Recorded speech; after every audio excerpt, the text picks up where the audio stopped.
I'll send him a text Yeah. message. Okay. He said he was going to be here. Okay. I thought he was.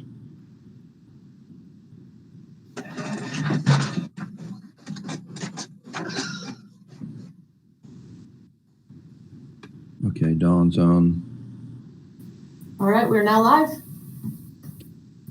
Hello. Good afternoon, folks. We'll get started. We might want to do some quick introductions around the table. See who's here. First, the Urban Forestry Commission. I'm Steve Hendricks. I'm the chair of the Urban Forestry Commission. Amy Smith. Hi, I'm Amy. I'm the vice chair of the Urban Forestry Commission. And I'll just call on folks. Ed. Ed Macy, Urban Forestry Commissioner. Sharon. Sharon, Urban Forestry Commission and Technical Review Commission appointee. Patrick. Patrick Gilbert, Urban Forestry Commission. Okay, Dawn. Dawn Chavez, Urban Forestry Commission and Executive Director of Asheville Greenworks. Okay, has anybody else joined? Hopefully Perrin will be on before Perrin's long. here. Perrin is on. Yes, this is. Perrin. Okay. Hi there. Okay. I am Perrin, and I'm also a member of the Urban Forestry Commission. Good afternoon. Good afternoon. All right. Let's see. Cecil, is Cecil on? I don't see his name. Don't see Cecil on yet. And Roy Smith is not here. Okay. Let's, next, city staff, if you could introduce yourself. How about DSD staff first? All right, I'm Nancy Watford. I'm the site engineering coordinator and staff liaison to the Urban Forestry Committee. I'm Haley? Jennifer Blevins. Okay. Jennifer. Urban planner at the Development Services Department. Hi, everybody. I'm Chris Collins, Division Manager for Site Planning Development with Development Services. Okay. Hey, everybody. Good afternoon. Ben Woody, Development Services Director. Hi, Ben. Hi, Chris. Haley, are you on? I'm sure you are. Introduce yourself.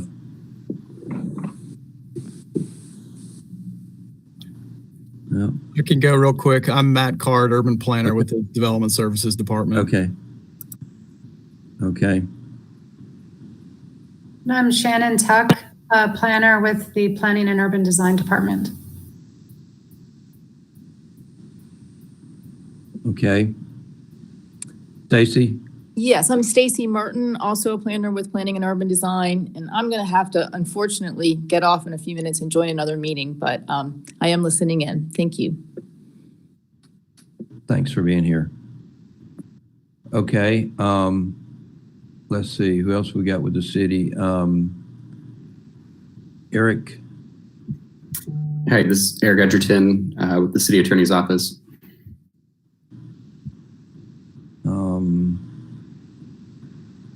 All right, Ricky's on, I think. Ricky. His name's on. Ricky Hurley. Huh? He's on, but he walked away from his desk right now. Oh, okay. Okay. All right. He'll be back in a second. All right. Anybody else with the city? Okay. Todd just joined. Todd, just introduce yourself quickly, if you would. Hi, good afternoon, everyone. Todd Oakwood-Cheney, Planning and Urban Design Director. Thanks. Okay. Other folks here for the meeting, alternative compliance. This is Joel Osgood, Osgood Landscape Architecture. Hello all. Hi there, Mark Connery with Architecture. This is Bob Ost with McGuirewood and Bissett. I'm here representing one of the neighboring property owners on Sopchak. Okay, thanks, Bob. Let's see, Mark Foster just joined. Mark, introduce yourself. Hi, Mark Foster, City Arborist. Sorry I'm late. I just got off the phone. You might turn up your volume a little bit. I'm on these little headphone things. Does that help if I hold them out here? Okay. All right. Okay. All right. Anybody else we missed? Yeah, Patrick George, Heartwood Tree Service. Okay, Patrick, thanks. Yeah, Bill Leatherwood's here with Leatherwood Wildland Management. Okay, thanks. All right. Okay, is that it? All right. Has everyone had a chance on the commission to read the minutes from the last meeting? Do we have a motion to approve the minutes or amend the minutes? This is Amy Smith. I move to approve. Do we have a second? Ed Macy, I second. Okay. Any discussion on the minutes? No. Okay. I have to go through and call on everybody. All right. I vote aye. Amy? Aye. Ed? Aye. Sharon? Aye. Patrick? Aye. Perrin? Aye. Dawn? Aye. Okay.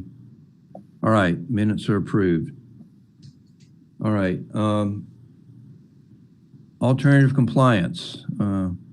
We only have one. The other alternative compliance that was continued has been continued again until, at their request, until October, the October meeting. That's the 780 Hendersonville Road Shopping Center in Ingalls. Okay. All right, we can begin discussion on this alternative compliance 39 Sunset Summit. It was continued to this meeting pending several items to be addressed with the proposal. We've gotten some documentation since the last meeting, and there's been discussion between the parties also. So let's perhaps call on Joel. Joel, if you would tell us what has transpired since the last meeting and where you are with the project. Happy to do it. Thank you, Chairman Hendricks. Thank you, Urban Forestry Commission members, city staff. So I think this is our third go rounds of this. Appreciate y'all's patience and working with us to get this organized further. So my understanding from the last meeting, there was a desire for some additional documentation regarding specifics towards the trees that we were both organizing to remove, but also those to keep in terms of a management plan. So following that meeting, we re-engaged with our client, had a discussion about next steps in the requests from the commission and the city, and then re-engaged or continued to engage with Mr. Leatherwood, also consulting with Mr. Patrick George, Heartwood Trees, and the report that was forwarded dated September 9th to address additional tree risk assessment at a level 2, and looking at the specific trees that we had requested removal for, actually categorizing them in this matrix that I believe Mr. Macy and Ms. Smith and Mr. Hendricks, we had talked about when we met on site. So within the matrix that we have, we broke it up into 3 different categories. We have what we're calling hazard or risk tree assessment, 49 trees, what their associated targets would be on the property, which management phase, whether or not they're on slopes that are greater than 15%, with concern in relating to our erosion control and stormwater responses, and wanting to keep as much of that soil content safe and on-site as humanly possible by keeping those stumps in place, risk rating, and then we also had a summary of other tree removals that were not, I guess, as deemed as risk, and categorize those based on other general management evaluation issues. Again, where they were located on the property in relation to slope, whether or not we were able to leave the stumps based on where they happen in terms of our grading disturbance that's proposed for the project, and again, a management phase. And then the third table, sort of management guideline towards the trees that are remaining, and specific action that we'll take to sort of promote that healthy canopy. There's an exhibit that's associated with that. And then our understanding was there was a lot of discussion from last meeting about trying to organize some conditions that might be approvable with this project. So we worked with, at Nancy's request with the city, to organize some considerations or conditions that seem to perhaps begin to capture the things that we had discussed during that last meeting, and certainly, adaptable and flexible to have further discussions about our mitigation strategies. And it sounded like, and certainly understand concerns of Mr. Ost's client with the property owner across Sunset Summit to the south, that there were concerns about erosion control and managing stormwater. So we wanted to make sure that we were addressing that, and knowing that in our process, we haven't gotten to that stage of our design where we're in specific discussions with the city of Asheville about our land disturbance activities. We need to do a grading plan and incorporate stormwater measures, as well as a very robust erosion control plan. And excited and happy to move that forward. We didn't want to go and spend that energy and fees and scope until we had some assurances that we were going to be able to move forward with a certain scope of our grading on the property. And I think we continue to be dedicated to trying to restore this forest canopy and have more diversity of species, and give this property a good, positive, long-term nudge and a natural process for good ecology and forest canopy. And I did have the opportunity, upon receipt of Mr. Ost's letter, we had a couple conversations today and a little bit of follow-up just to discuss his client's concerns. Are there opportunities for us to meet on site and talk about what our intent is, how we are managing and sort of phasing the project in terms of keeping the vegetation on that side of the property as long as possible during land disturbance activities, reestablish vegetation, and then we would move on to that phase 2 once we work through that initial pass, and just the incremental process that we're pursuing based on the good advice of the Urban Forestry Commission. So I'll pause there. Certainly happy to address questions if I've left anything out, or feel free, Mr. George, Mr. Leatherwood, or Mr. Connolly, if I've left any gaps in terms of what we've done since our last meeting a month ago. Okay, anybody have a comment?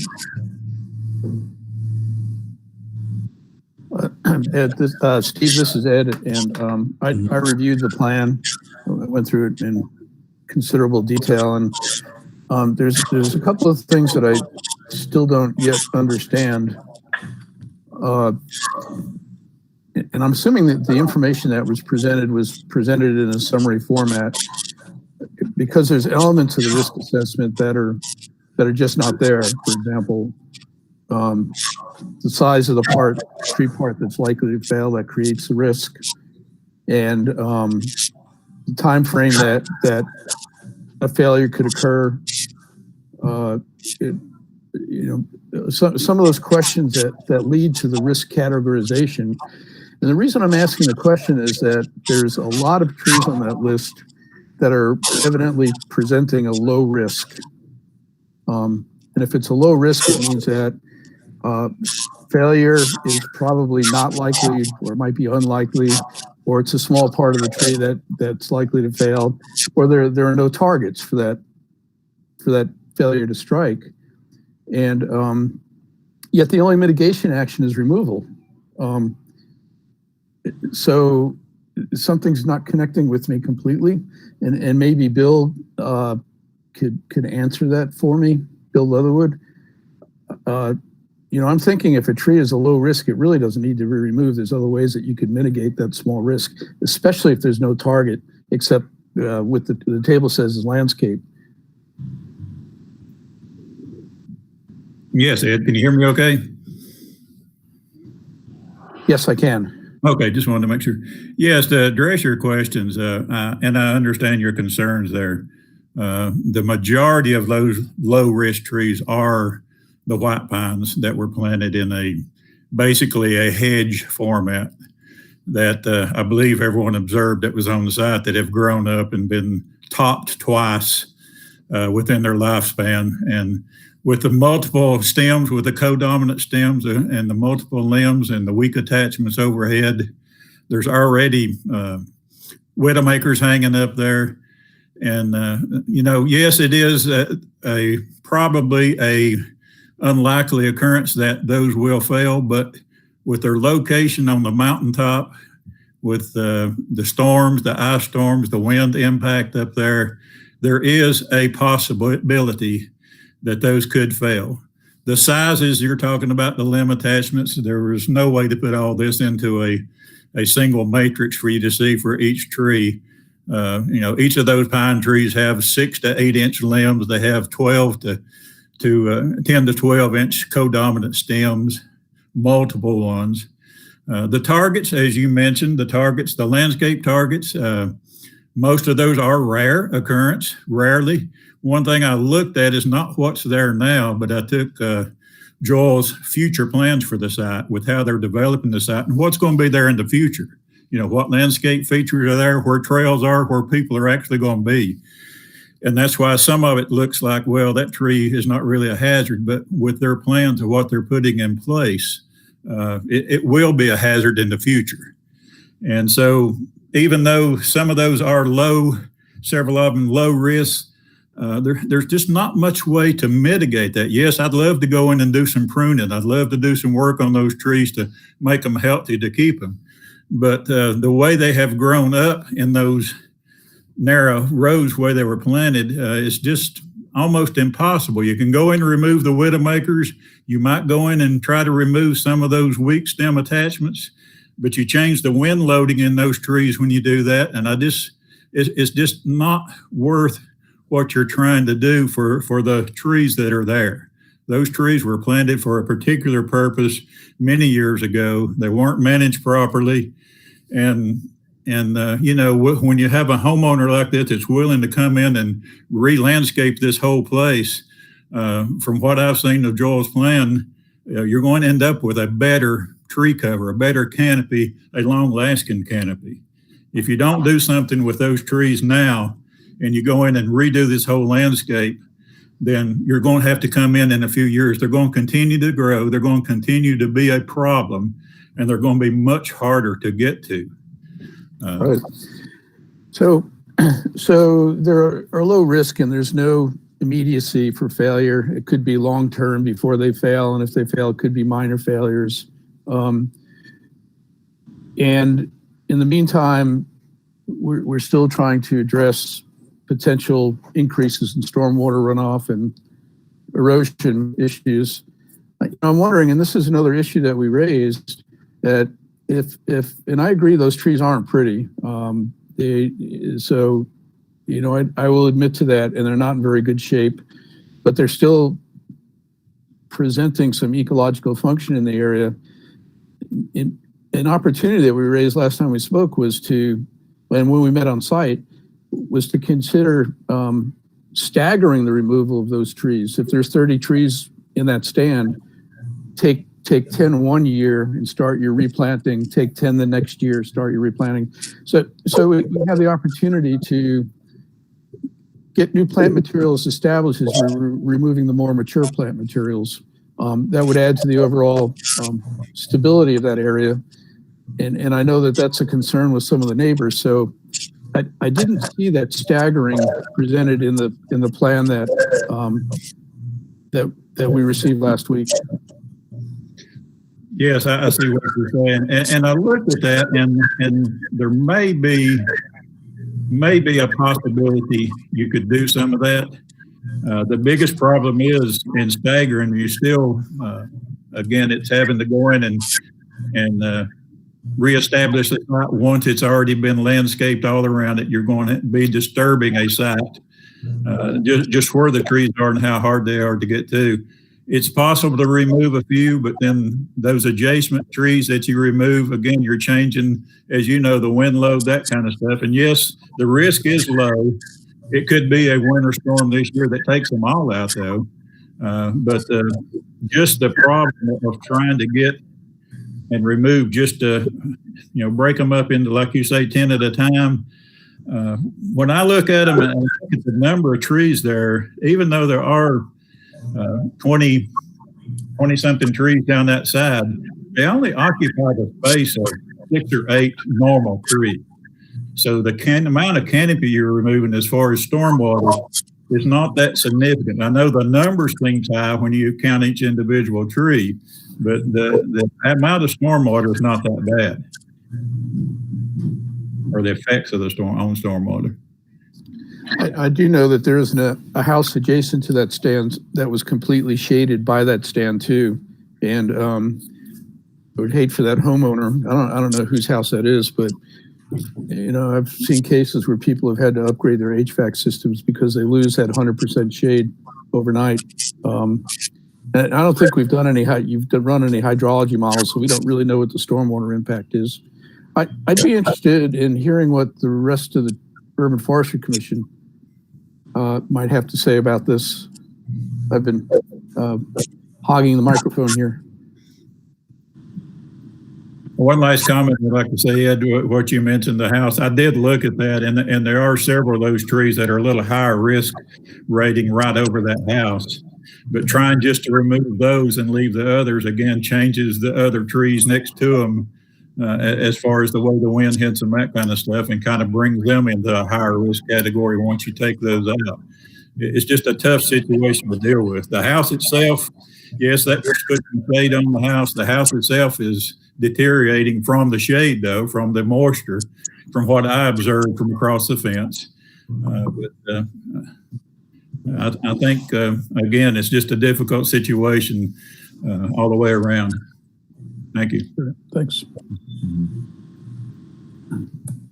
Okay. I would like to reiterate Ed's position about staggering. I think that is probably the most critical component of a potential solution that can work to address everyone's concerns. And it seems that, the predominant issues with trees on site that most affect the landowners are those that are the closest to the house, the closest to structures, I should say, and the driveway.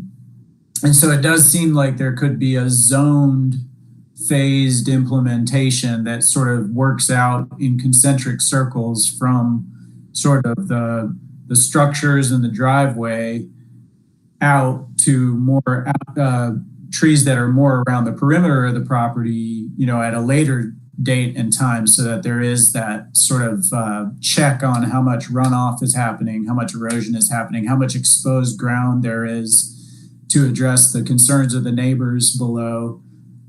So anyway, I think that, that is a viable model. A way to look at this is sort of a zoned, staggered implementation.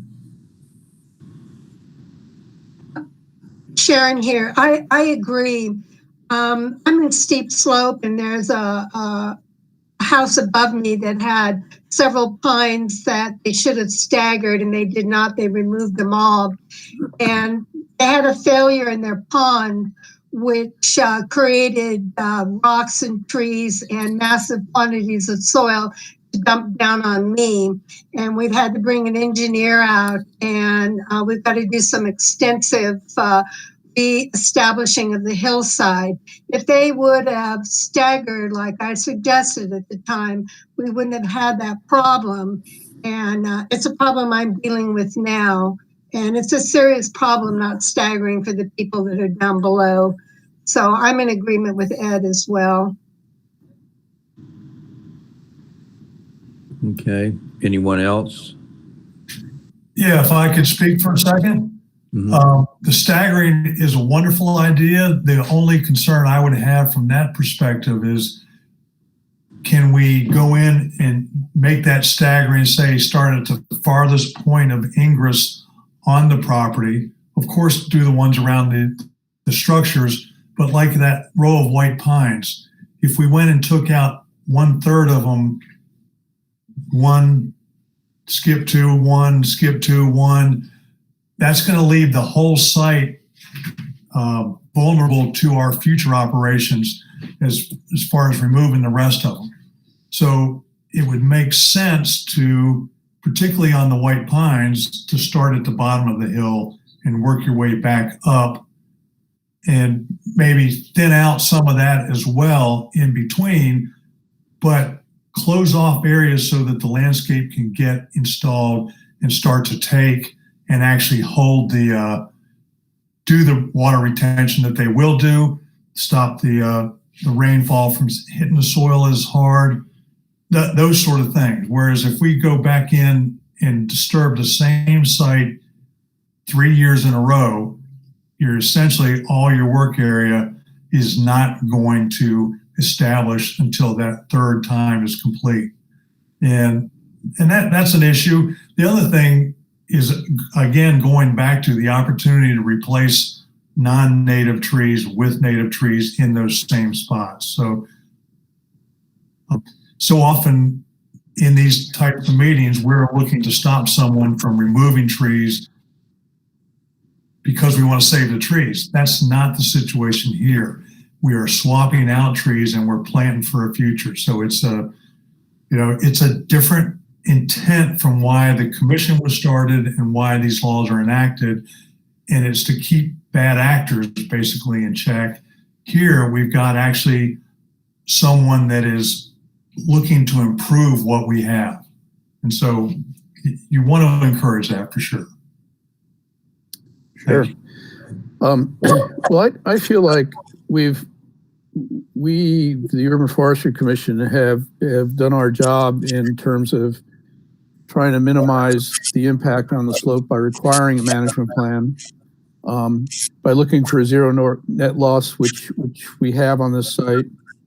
I'm all in favor of reducing risk, but also protecting the adjacent homeowners from increased runoff and potential erosion. So I'm in favor of moving forward with this plan, provided we add that staggered element to it.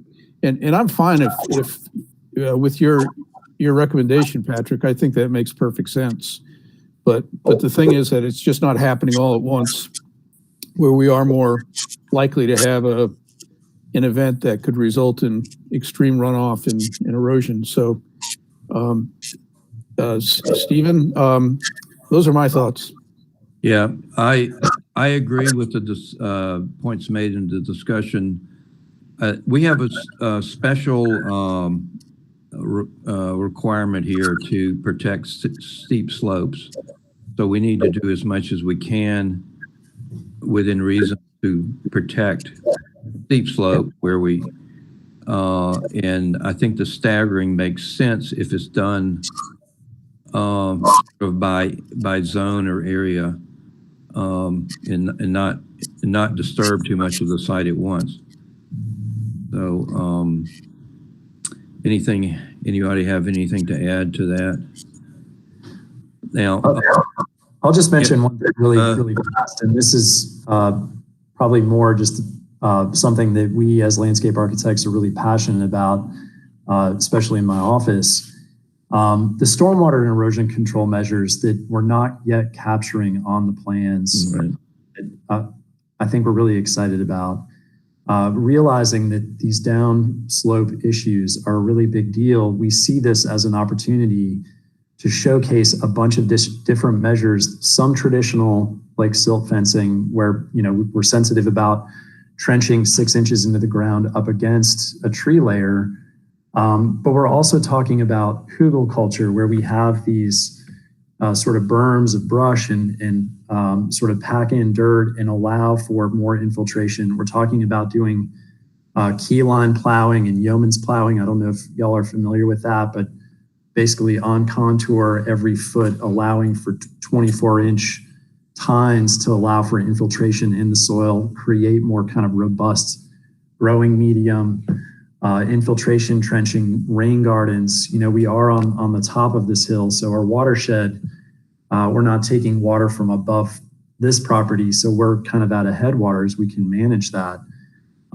So I think inherently all those measures that we're incorporating in permanent ways into our design and the grading plan that we have yet to provide, because we just want to understand what trees are we able to remove before we do that work. And I know that a lot of this stuff isn't necessarily required by the city of Asheville on a residential application, but we are advocating for that with our client. And our client, in addition to doing these native plantings and reestablishing the forest canopy and allowing for ecology, tell us what we should do with this property, and we want to invest in it. And they're willing to write a pretty big check to go and do some of this really exciting work that we will monitor and make sure that we're advocating for these positive measures, and with all sensitivity to all those neighbors. I'll be on. I'm happy to meet with them, happy to chat about it, happy to help strategically organize how we do the staggering plan, and we can all learn from that. So thank you inherently for challenging us in that regard. And I'm excited to kind of learn from this process, not only having worked with you all, but as we actually get out there and endeavor to do this work. What would be your schedule for going ahead with that grading plan and that methodology approval of all that? Well, our next step, as I understand it, if we get approval today to move forward, our first and most important next step is we want to meet with Ricky. I think it's Gray. I always mess up her name. But planning and zoning, understand what do we need to do from a zoning perspective? What do we need to do in terms of like what is the city requiring of us in terms of grading and erosion control? And then we revisit our plans. We work through the next layer of design. We're basically at a conceptual design phase right now, but then we'll work through schematic, get permits, and organize these plans. I think the intent is to try to move forward with getting the site ready for that work to happen. But we'll be very strategic about not mowing down a bunch of trees until we're ready to, effectively protect that site, and just being thoughtful and careful about it as well. So I don't really know a specific yet, Mr. Hendricks, but we will certainly keep you all informed about our process and what we can work out and negotiate with the city in terms of their expectations. Okay. I think it's appropriate now for if Mr. Oates wants to say anything. make any comments unless somebody else wants to continue the present discussion. I have a question. I had my hand up. Joel, when you're talking about grading, I'm a landscape contractor many years, and when you talk about rain gardens, yes, but anytime you talk to me about putting pines into a grade that's on a hillside, then what I'm thinking is that we need retaining walls because we're going to disturb that top layer of soil that's going to slip down if we don't have anything holding it immediately. So when you talk about your grading plan, are you talking about the top level flat area and not grading that's happening on the slope itself?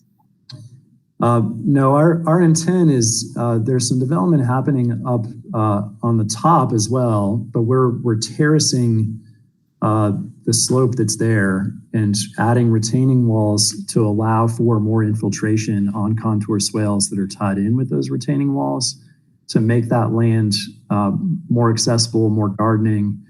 And the key line plowing is maybe different than sort of the normal plowing where you're getting ready for a garden. It's actually leaving that top layer and just cutting the thatch and allowing for infiltration on sort of, the land that we're not disturbing. But my understanding from research that I've done and the work that we've done is that if we can hold as much water in the soil and not let it run off the site, that's an inherent net positive.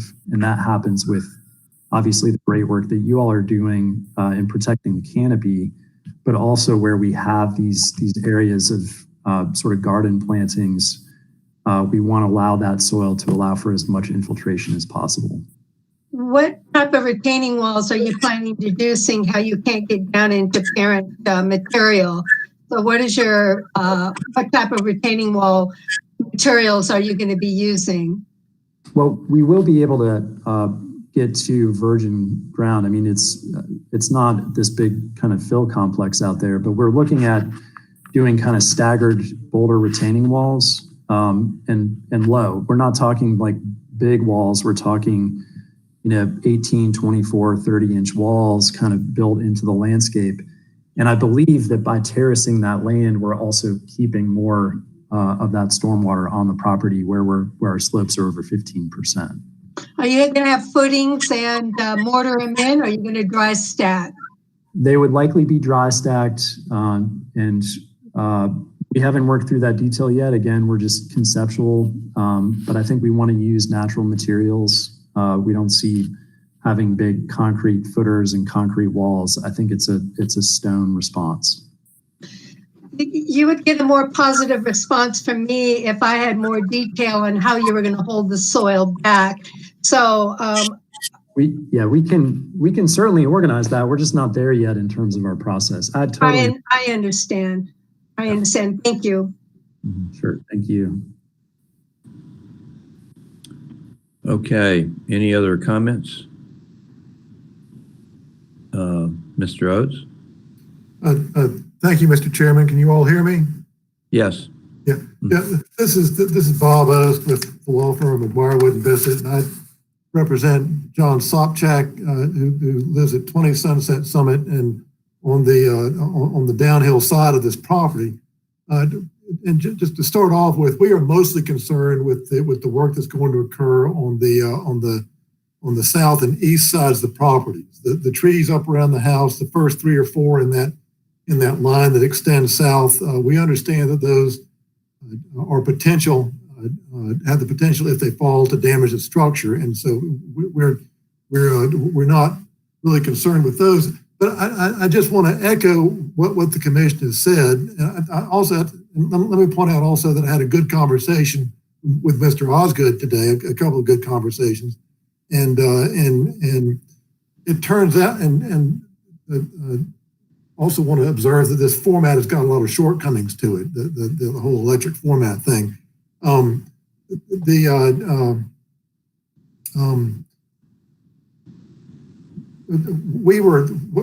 lot of what the commission has said today about the staggering is frankly what we were expecting to see, and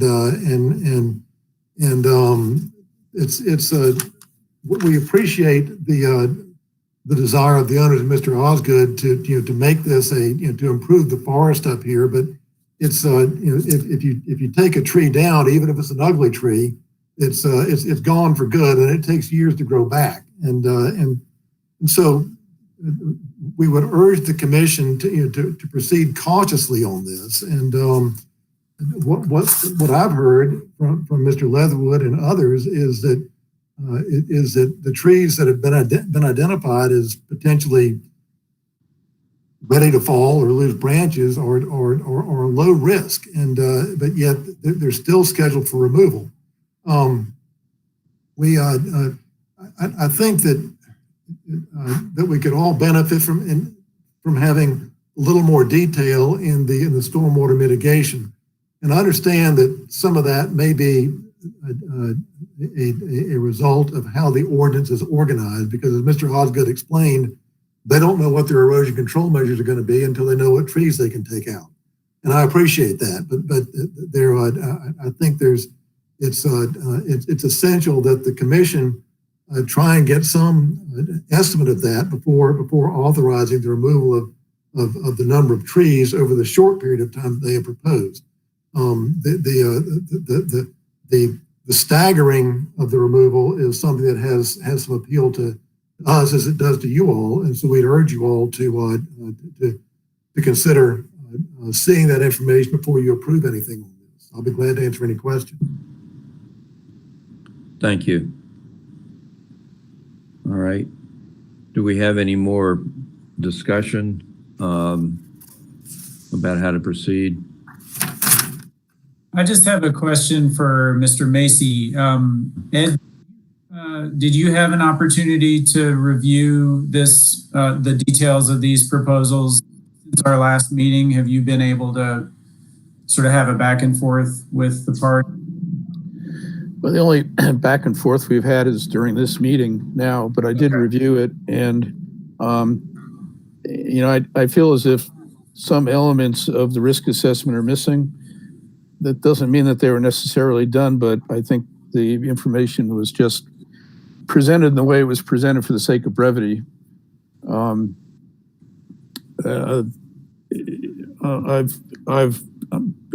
been very involved with the development of the A300 Part 9 standard, and I'm very familiar with it, intimately familiar with it. And I feel like there are missing components, but the bottom line is that it just, from anybody in the tree care industry, if a tree presents as or is characterized with low risk, it's a low priority for removal when there are other higher priorities. So it really comes down to the fact that there's really no urgency to remove them, except that the owner would like to see them gone because there are landscape improvements that the owner wants to accomplish. And I'm fine with that, but we have to just do it in a way that lessens the impact to the surrounding area, which is really the bottom line. It's what we're all looking for. It's what we're all talking about here. So, I think taking a staggered approach would really help. Second guessing the need for the removal of low risk trees is a worthy discussion to have. This is something that it takes forever to grow a mature forest. We can't create one overnight, and a plan such as this should take time and patience. Although I recognize that there's some infrastructure issues, for example, stormwater, that necessitate moving forward more quickly. So I think in all, and having seen those trees, there could be, in the long run, better, more functional trees in the same area if it's done correctly. The final analysis, I think it's okay to remove those pine trees, but I really would like to see it staggered. Remove those low risk trees. I don't really have as much issue with trees that are standing in the way of development or building construction. That just happens. So I don't know if I've answered your question or not. No, thanks. That's helpful. That's what I wanted to know. I guess now the biggest question is how to proceed. I don't know whether we have the option of the project moving ahead with conditions.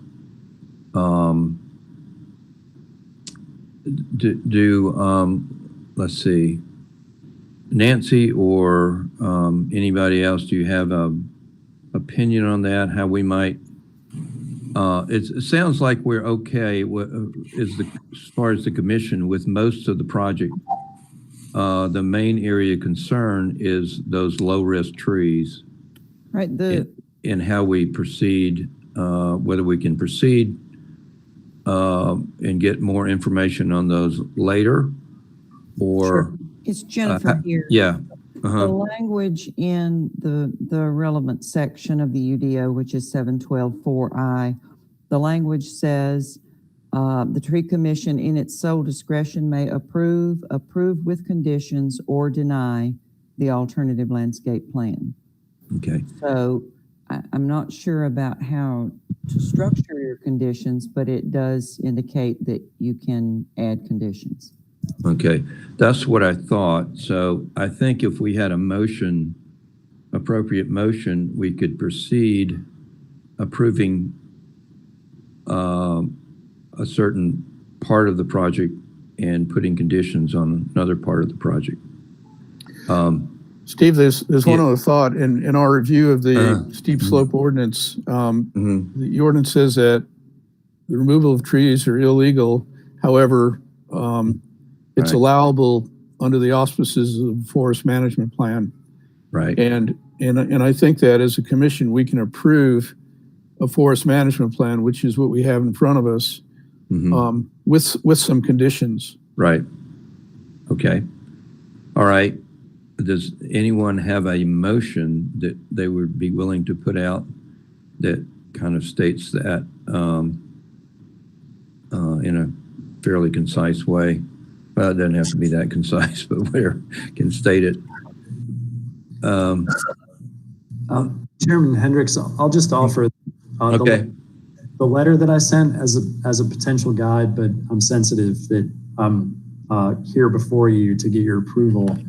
But I was sort of trying to consolidate all the various components I heard, and y'all can adapt that if that's helpful as a place to start. But I also had started a draft previously as well. So I'll let you all do your thing, but I just wanted to offer that I had some conditions just listed in that letter. Okay. We'd have to pull the letter up. I think. I see the Mr. Leatherwood's letter, and I see the McGuire Wooden Bissett letter. I'm not sure if Mr. Osgood's letter is in the file for today's meeting. It is. It's at the end of the document. And I agree with what Joel Osgood has said, because his letter does sort of outline elements in this forest management plan that the only change I would make to it, just real quickly, provide a phased approach for tree removal and replacement. I would change that to phased and staggered approach, because we would like to see it staggered, particularly along in that area that we were discussing. But he goes on to address erosion control measures and reforestation mitigation species and continued communication with the city. And I think that's all good. That's all elements of the plan. So if I were to make a motion, I would move that we accept this forest management plan with the condition that we include a staggered approach to tree removals, and that Mr. Osgood reports back to the tree commission on occasion to address some of our concerns regarding the soil erosion stormwater measures once they're designed. And how do we define staggering and phased removal? helpful in this context. I see that there have been different phases recommended for specific trees to be removed in. So when you say staggering in addition to phased, what are the time frames in between phases, and how does staggering change that?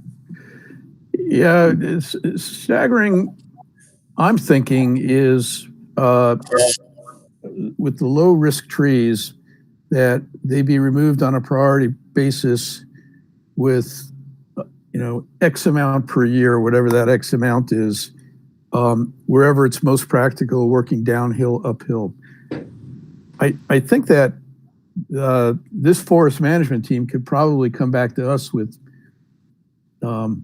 their ideas on how best do it. I don't want to put this off for another month. I don't think we need to. But I think that you all understand what we're saying by staggering, and you could give us your best ideas. Mm-hmm. I think the motion captures, as proposed, captures the main points, in that the conditions would be a check on that, so that we make sure we're seeing things correctly. In other words, that we're in agreement with the work moving forward on those low risk trees. Correct. Okay. Well, this is Amy. I second the motion. Okay. Any more discussion? Are you okay with that, Perrin? I think the one detail that it hasn't been filled that Ed raised was the percentage of trees being removed in any given phase or staggered phase. And that, perhaps if Mr. Osgood could point to, or Mr. Leatherwood could point out how that's already delineated, that could help us make our decision. Yeah, I think it's a really good question. And I'll say that there's only so much we can accomplish on paper. I feel like what we need to do to figure out a true, thoughtful, staggered approach is, I feel most comfortable being into Bill Leatherwood, Patrick George. We meet on site and we say, like, this is our strategy. If you give us, we don't want to move the goalpost yet again and have to wait another month to sort of come back.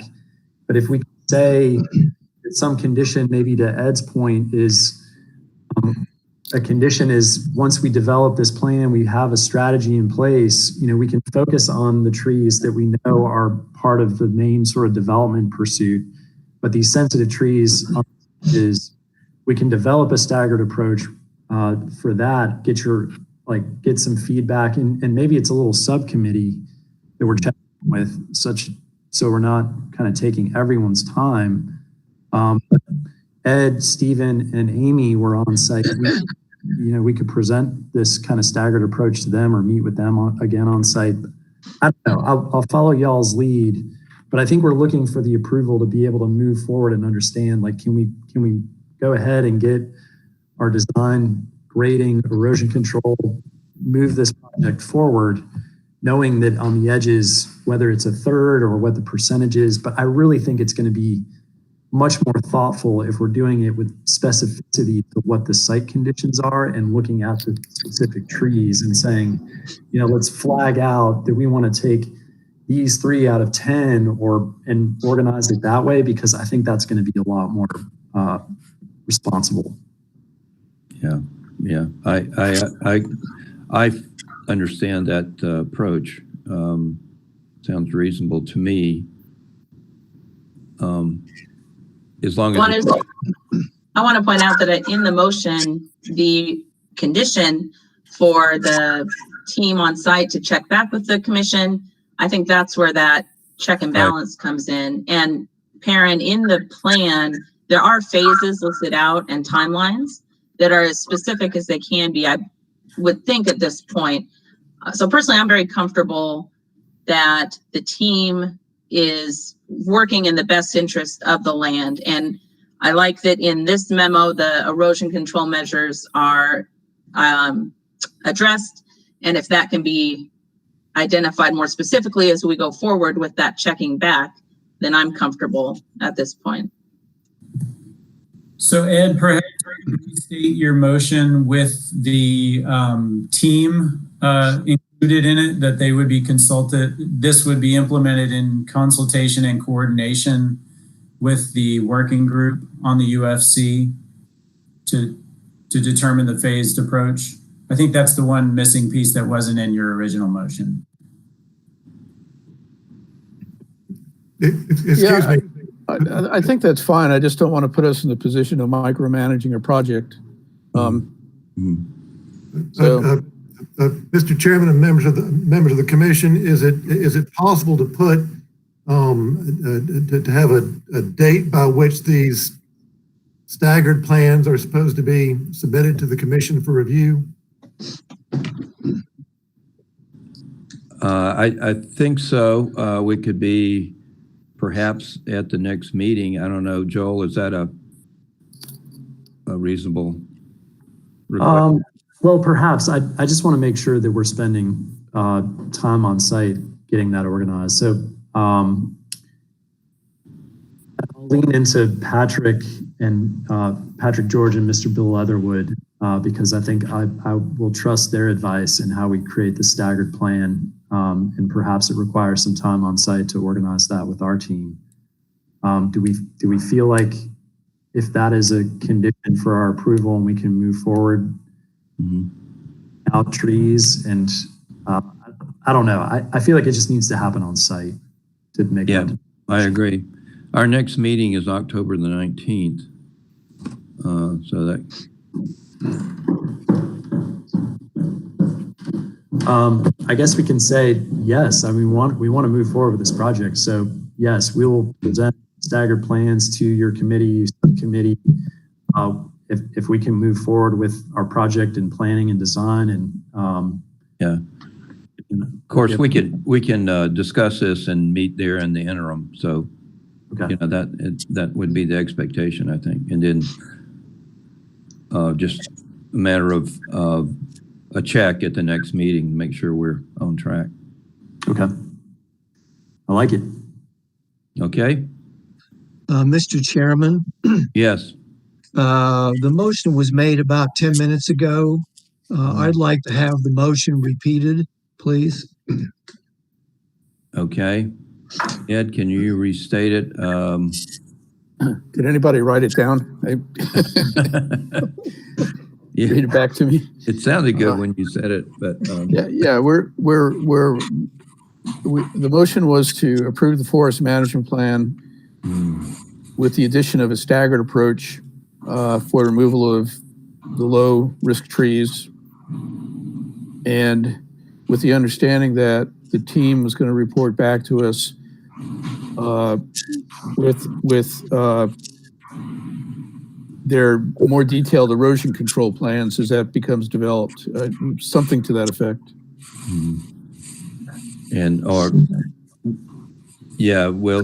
And then Perrin amended it, and I can't remember his amendment, but it was something to the effect that you and Amy and I consult with the team right, to review their staggering strategies. Right. It was something to that effect. As a check to moving forward. Right. Right. So do you, Ed, as the maker of the motion, agree to Perrin's amendment? Yeah, I'm fine. I think that I'm fine with meeting Joel and others out on the site to see what they're proposing. Like I said, I don't think we should be micromanaging. Yeah. But we do want to make sure that we have our neighbors' interest at hand, and that we have the open the steep slope ordinance's interest at hand, and beyond that, I think that's good. I don't think we need to drag this out any longer.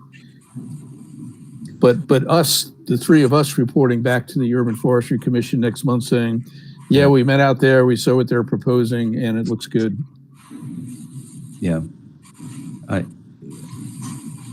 So the key points are, one, we approve the management plan with the, I'm trying to restate it so we understand it, with the condition that the area of low-risk trees in question is further detailed out with a site check through our small working group of the Urban Forestry Commission, and that we discuss that progress at the next meeting, and they can't really move ahead on that portion of the project until we agree to that. Sure.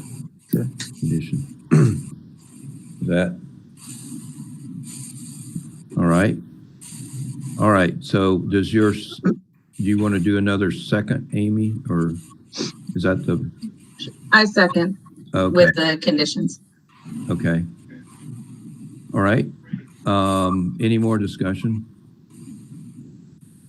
Okay, let's, I guess we can go ahead with a vote. All right. I'll start on the other end this time. Let's see. Dawn, how do you vote? Aye. Karen? Aye. Perrin?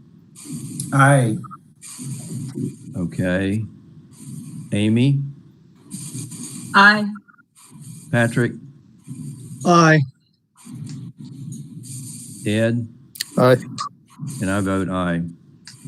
So that motion passes, and we'll have some work to do before the next meeting. But the broad part of the forest restoration plan is approved with those conditions. Okay. All right. Appreciate that. Thanks for indulging us, Joel. We never had to work through one of these before. Yeah, so. this is the steep slope. We aren't used to the steep slope. We don't get many of the steep slope conditions. This is a good one to work through, though. Absolutely. Well, happy to help. Really appreciate everybody's sort of thoughtful sensitivity and everything that y'all are doing in our city to protect trees. So we need a lot to do. So keep up the good work. We'll try to keep up with you guys in the future. And take good care. Stay safe and healthy. Thank you. All right. Cheers. Bye. All right. Okay.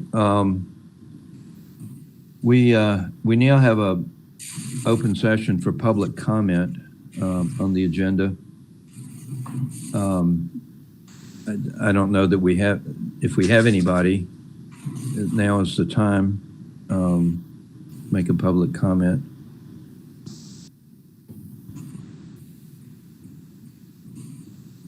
We don't have any public comment. Okay. Okay. All right. Nothing was received. Okay. Let's go on to old business. The first item up is open space. Todd and Videla are on the agenda. I don't know whether Videla is, I haven't seen his name pop up, but. I'll be filling in for Videla today. Okay. All right. Thank you, Shannon. All right. So if you want to open the discussion on that, let's go on the open space. I think Todd was going to make some introductory comments. And so while he does that, I'll go ahead and get my presentation started. Okay. Okay. Hi, everyone. Again, I'm Todd Oklachaney, Planning and Urban Design Director for the City of Asheville. Greatly appreciate your time today for us to have the opportunity to kind of discuss where we're at timeline-wise and any outstanding items related to the city's proposed changes to our open space standards throughout the city. I think, based on some of our past interactions with this commission, we've been able to integrate what I think is very valuable feedback and changes based on a lot of the recommendations that the Urban Forestry Commission has provided to date. And there are a few sort of outstanding recommendations from the commission that one of our goals today is just to have a better understanding about the intent of those recommendations and just make sure we're on the same page and hopefully move us in the direction of having a supportable amendment related to open space standards. So with that, I see the presentation is up and I will hand this over to Shannon Tuck, Principal Planner for the Planning and Urban Design Department. Okay, can everybody see my presentation? Yes. So you'll have to let me know if something goes awry as we go, because when I present, I just have a single screen, so I can't see your faces. So just holler at me, make an audible of some kind so that I know that I need to stop and step back. So anyway, to begin, I want to thank you all for giving us some time on your agenda today. I know Vidila has been working with you on this particular amendment. And I'm sorry he can't be here today, but I have been working with Vidila off and on from the beginning, so I hope that I can help facilitate moving this conversation forward. So to begin, and I also apologize for this very rudimentary presentation. In thinking about how to be constructive with today's conversation, I was really focused on, how to guide the conversation and what kind of points I should cover. And I didn't even pay any attention to trying to create a nice fancy presentation. So I hope this is okay. It's really just kind of a series of talking points. So to begin, what we hope we can achieve today is to continue our conversation about developing a supportable amendment to the city's open space standards that satisfies the primary objective. Now, what I'm not 100% sure on, is if it's been explained to you exactly what our objective has been. So oftentimes our staff are sort of given a directive. We're being asked to do something very specific, and we have these parameters within which we have to operate. So we were asked to look at supporting the city council goal of providing residential infill or encouraging residential infill by removing barriers to developing smaller scale multifamily development. It's what we often refer to as the missing middle in the city of Asheville. And when I talk about removing barriers, there's lots of barriers, but we're specifically focused on removing those barriers that are found in the Unified Development Ordinance. So it's those regulations that are making it difficult to do small scale multifamily. So when we look at those different development regulations, we've polled a number of different people, property owners, developers, design professionals, even the staff. And we've asked, what are the things in the ordinance that seem to really kind of create an obstacle that are a challenge for these projects? And what kind of rose to the top were open space standards. And specifically, it was the amount of open space that was often required that was viewed as being problematic.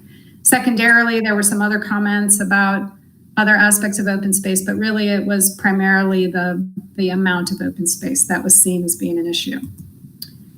So at that point, we sat down to look at the open space standards. So we also evaluate what other cities do. We look at current conversations about open space and what are the kind of goals that we want to achieve.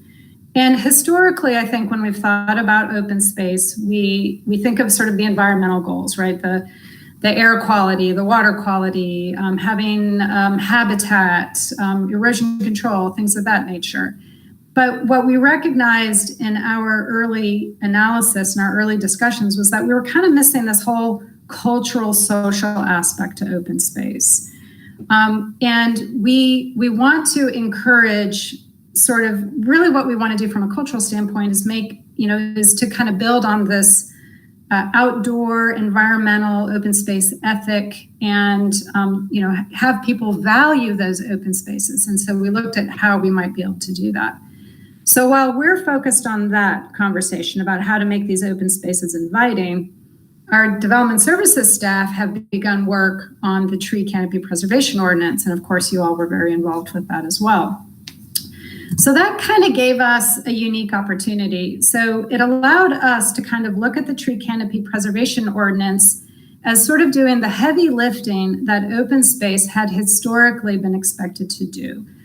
So if you look at the purpose statement for open space, it talks about providing environmental benefits like air and water quality and erosion control and stormwater. And it doesn't use the term urban heat island. I think that's the term that postdates the open space ordinance, but it's stuff like that. And we recognize that the tree canopy preservation ordinance was really kind of centered around a lot of that. And it's not that open space shouldn't also help support those goals, and vice versa, that we also recognize that tree canopy achieves a lot of other things, not just environmental benefits. But for the purposes of this conversation, to kind of help this discussion, I think it's helpful to think of it that way, because it allowed us to kind of pivot a little bit and think about open space a little bit differently. So as I mentioned earlier, it allowed us to kind of focus on these other cultural goals. And we wanted to build on an appreciation or an ethic for the outdoors by supporting the creation of outdoor spaces. So what we learned by looking at social commentaries was that if you want people to appreciate the outdoors, you have to get them in the outdoors. So we looked at other city models, and we realized that we weren't doing a very good job of making our open spaces very inviting. So, we want to create those spaces that are good for recreation, that give people those places to exercise and get that fresh air. But also we wanted places that would allow for some contemplation, a place to walk your dog, to have a quiet conversation with a family member, to go outside and read a book or the newspaper and just get a breath of fresh air, maybe feel the sun on your skin, all of those things that would really, make these spaces comfortable and invite people to go out. Now, as I said, we realized that both of these amendments can achieve multiple things. And so at the root of this amendment was this need to reduce the overall open space requirement. But we didn't want to just sort of give it all away. We wanted to look at, if we're going to reduce the open space, then what can we get in exchange? And when we conducted our public input sessions about residential infill quite some time ago, before open space got started, one thing we heard from the community quite a bit was that, they by and large supported infill housing, but they had concerns about stormwater. We heard a lot of stories about, roads turning into rivers during heavy downpours, or just the frequency of downpours now. People's basements flooding when the house or the house that was just above them on the slope was constructed, all of these kinds of things. So, and for those of you who have worked in this realm of stormwater, you probably realize that our stormwater erosion control and grading ordinances are largely dictated by the state of North Carolina. So we can't require anything that is more rigorous than what the state allows. However, if we're going to provide an incentive by allowing you to reduce your open space, maybe we can incentivize some better stormwater controls. So that was a big part of where we started with this whole conversation. So at that point, we sat down to kind of work on a draft, and we worked with those early stakeholders, those design professionals, the property owners, the developers, and we came up with a draft that we felt like, accomplished all of these different goals that we set out to do: the stormwater management, the overall reduction to make it easier to do infill, and having new open space requirements that would make those spaces more inviting to people.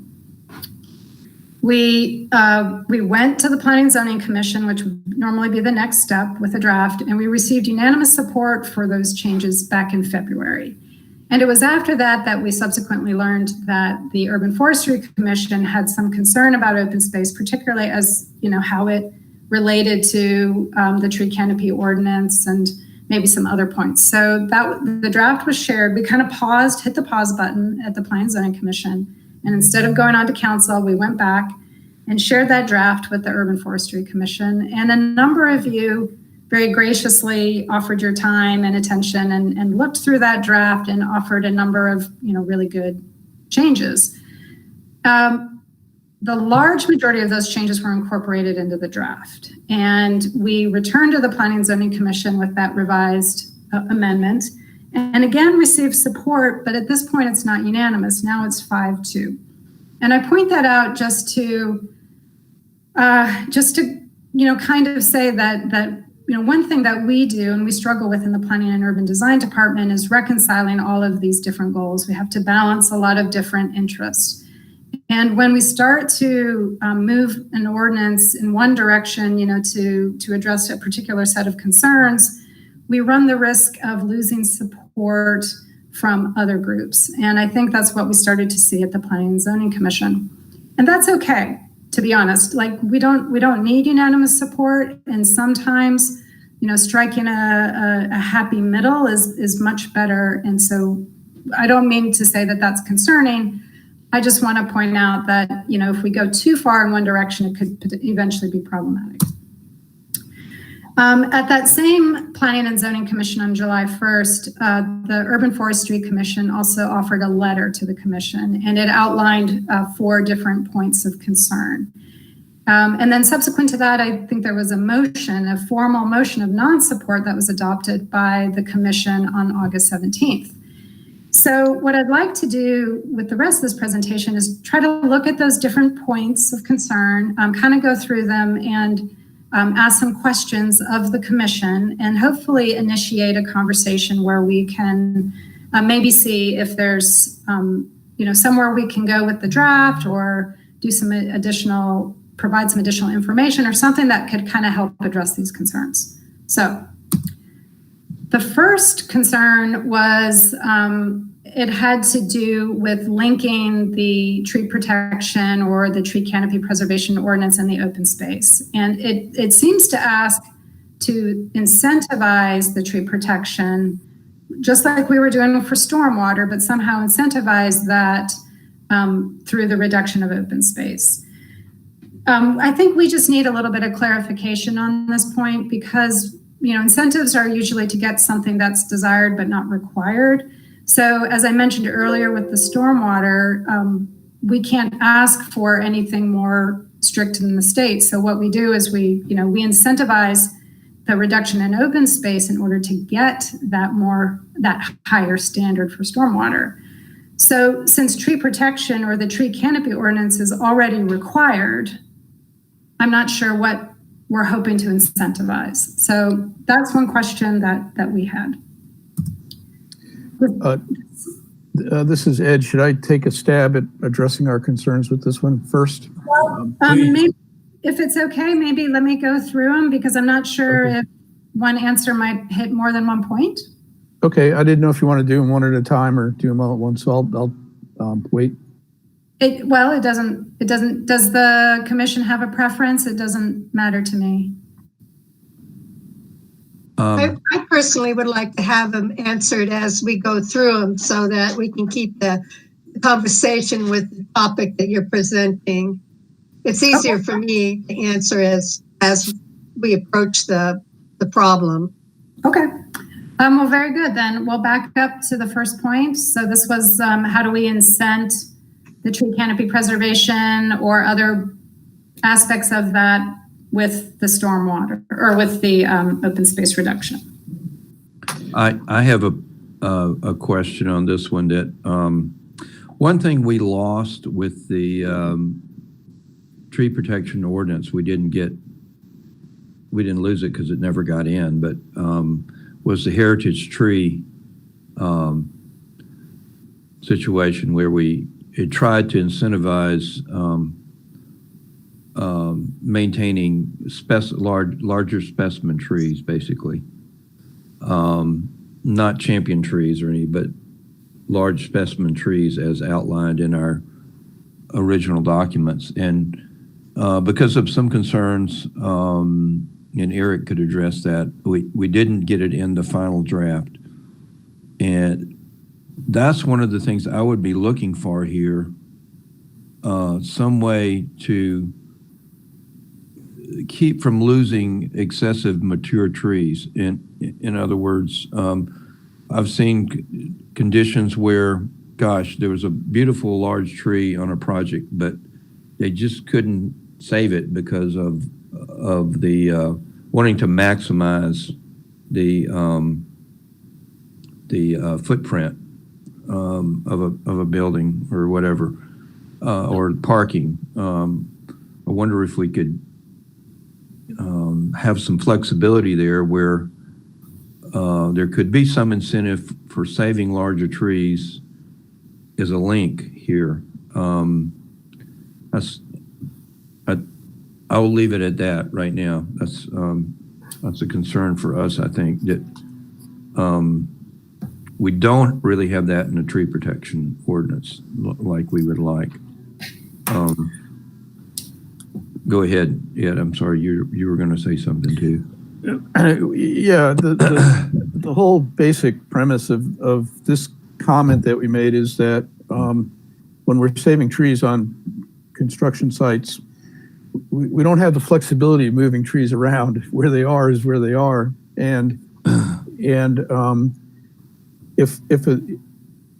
the way it's written now, if a developer had to choose between open space and saving a tree, they have to meet the requirements of both ordinances. But the Canopy Protection Ordinance has payment in lieu, but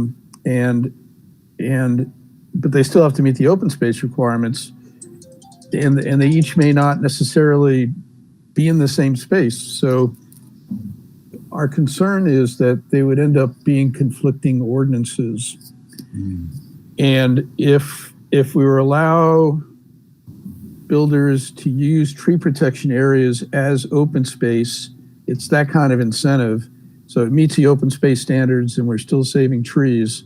I think it would work in everybody's interest a lot better.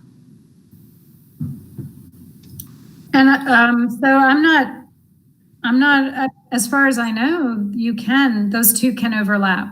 So tree protection area can contribute to your open space. If that's the case, I would feel better about it, but I don't know if I've seen that written anywhere. Is explicitly, I mean, if that's the case, that space given for trees as a canopy preservation area can also count towards open space, then I think we're meeting the intent of our concerns being addressed here. Okay. Yeah. I see these two ordinances as kind of a yin and yang thing, just getting the right balance between them. They could be, in many cases, could be pretty compatible. I think we see some places where as we go through this, we might have some potential conflicts, and we just want to get that resolved so that some conflicts are unavoidable, but we just want to do the best we can to make it work.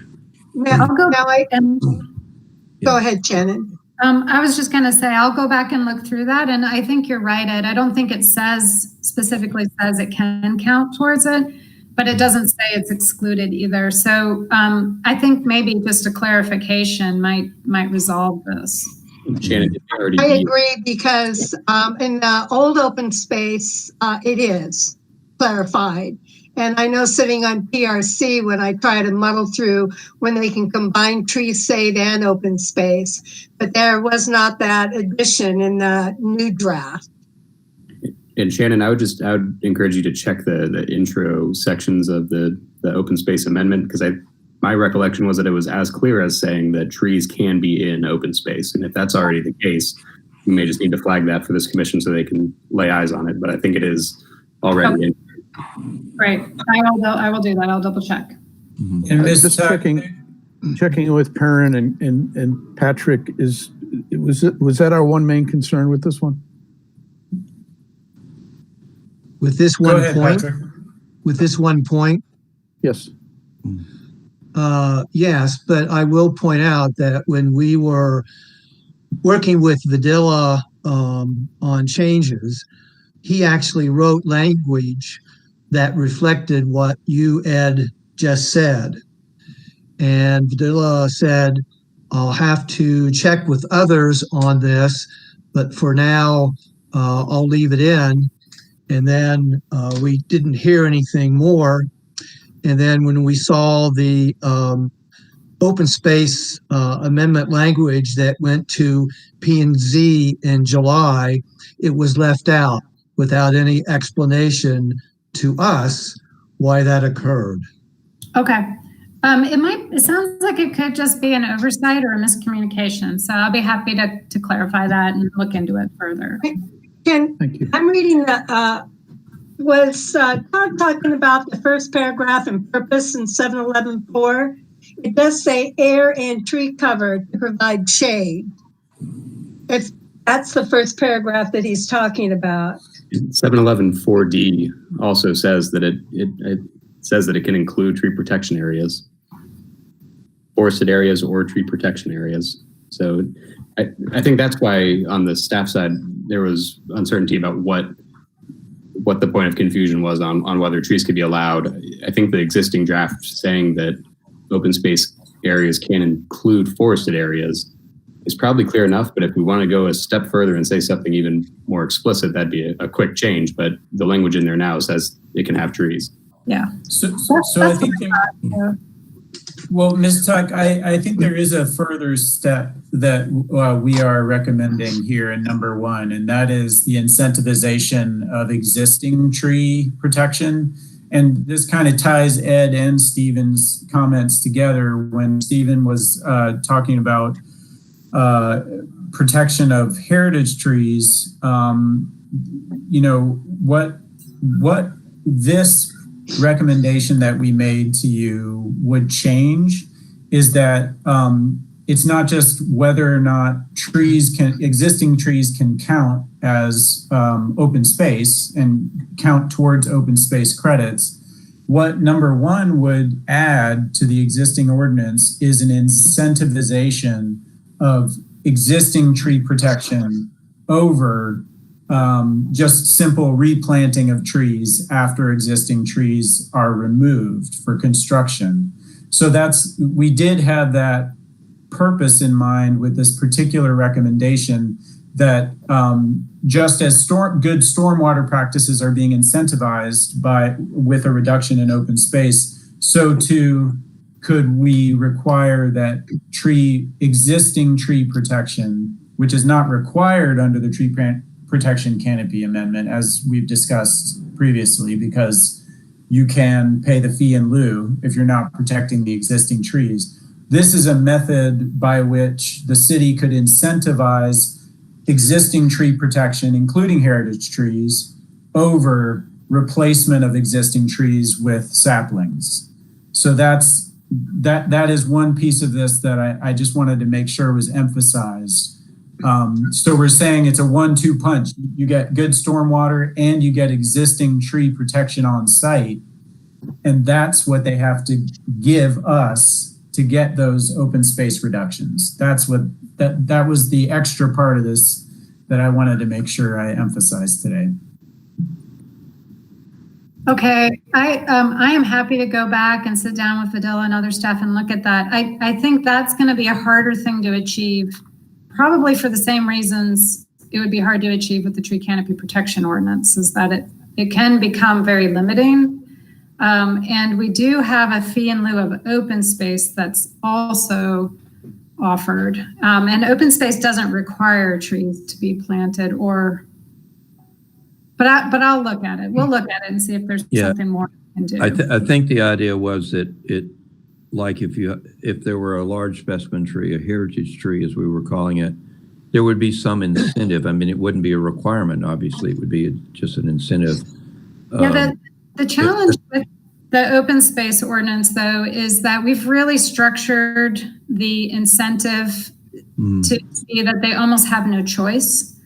We are actually proposing to increase their open space requirements significantly if they don't do the stormwater. So if we took the same strategy with preserving, like, say, a heritage tree, then we're making it we're just making it really hard for them to do anything else. Right. So it could potentially be viewed as contrary to the whole purpose, which is to reduce a barrier. Okay. And I'm completely happy if we get to the point where tree save areas, it's clear that tree save areas counts towards open space requirements. I think if that's clearly stated, that's a big leap forward. So. Okay, great. Mr. Chairman, could I ask Eric to restate the language about trees being on open space? The version I'm looking at, and I think this is dated July 1, 2020. So Shannon, if this is outdated, just let me know. But in that version, 711.4D1B says that open space may include naturally occurring resources such as open water, streams, riparian areas, wetlands, forested areas, tree protection areas, and it continues on from there, but the relevant part being forested areas and tree protection areas. Okay. So the language says it may. Yes. Correct? Yep. So you can certainly have overlap between your canopy area and your open space area. So may is different than shall. Yep. Yeah. Well, I guess, open space may have the sun, the moon, and the stars. That doesn't mean it's going to have it. So I would be more comfortable if the language did not say may, because the only way we're going to be sure that trees are protected or made part of open space is if there's some kind of requirement that they be there. And I will also point out that I'm assuming that the community that Shannon said staff consulted with were developers, property owners, other people involved in development.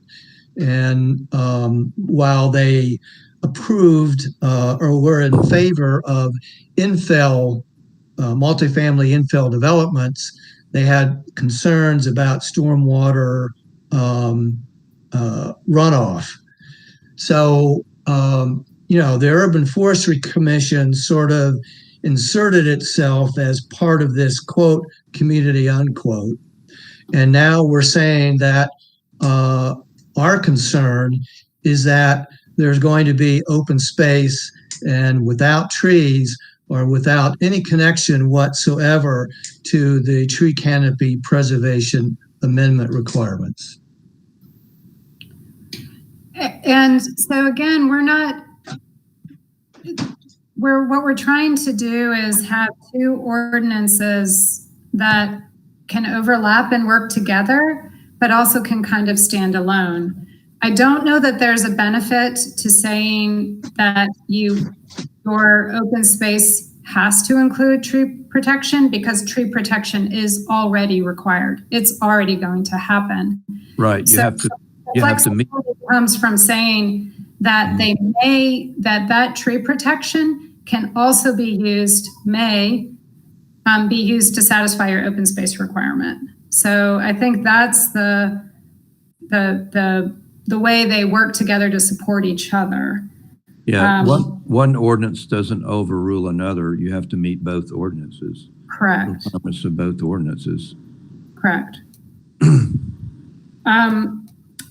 So, and just to clarify, we did work initially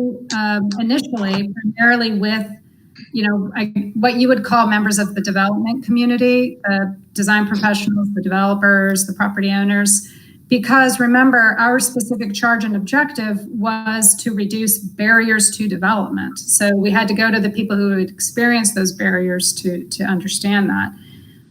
So that's where we started. And when I refer to the people who had expressed concerns about stormwater, that's not the same community. That came out of our larger public input sessions with the overall Asheville community. So it was a lot of residential people because it was about residential infill. So a lot of neighborhood groups participated in that public input. And that was their response was, we support housing infill. We know it's important. But we're having this concern about stormwater. So what can we do about that? So that's what we're trying to do here is we're trying to mitigate some of those stormwater concerns in exchange for that additional residential infill. So as you probably know, in addition to being a member of the Urban Forestry Commission, I'm Vice President for Government Relations for the Coalition of Asheville Neighborhoods. And we did discuss this open space amendment in detail, and the overwhelming response was not in favor of residential infill. So I would be interested in if you have any documents that you could share with me related to your meetings with neighborhood associations and residents regarding that aspect of the open space proposal. And what Patrick, this is Julie. Let me take a crack at that. So the document that matters in that case is the comprehensive plan. So we heard throughout the development of the comprehensive plan that many neighborhoods don't want infill. And as Todd may remember, I stood up in a public meeting and said basically tough bananas. We need infill in this city. That's where we're going to get that's where we're going to put people. And the missing middle set of regulations that we adopted was a key first step in heading down that road. So we get it. We know that neighborhoods don't want infill, and council has said, sorry, we're going this direction anyway. And that is why, I mean, as Shannon started this whole conversation, staff it's the comp plan, and then specifically the Planning and Economic Development Committee said to staff, tell us what else needs to happen to operationalize the missing middle regulations. And this is what they came back with. So this is, it sort of goes all the way to the top is kind of my answer to that question. And thanks for that. And Patrick, I don't want you to misunderstand. When I say we had community input. When we started, this was probably a year or two ago. We held as part of an initiative to look at how to incentivize and how to promote residential infill. We had a number of big, broadly advertised public input sessions, and we held them in different parts of the city to get input from different community members from all walks of life. Those were, I think the biggest representation in those meetings were neighborhood, folks representing neighborhoods, but they certainly weren't the only people participating. And we did hear a lot of concern about residential infill, but some of it was tempered with, we could support residential infill, or if you're going to do it, or my biggest concern is stormwater. So that's what I'm talking about is, we heard that loud and clear, and here is how we're trying to make it better. So I think maybe we're ready to move on to number 2. So this one has to do with concern over the minimum dimensional requirement that we're proposing.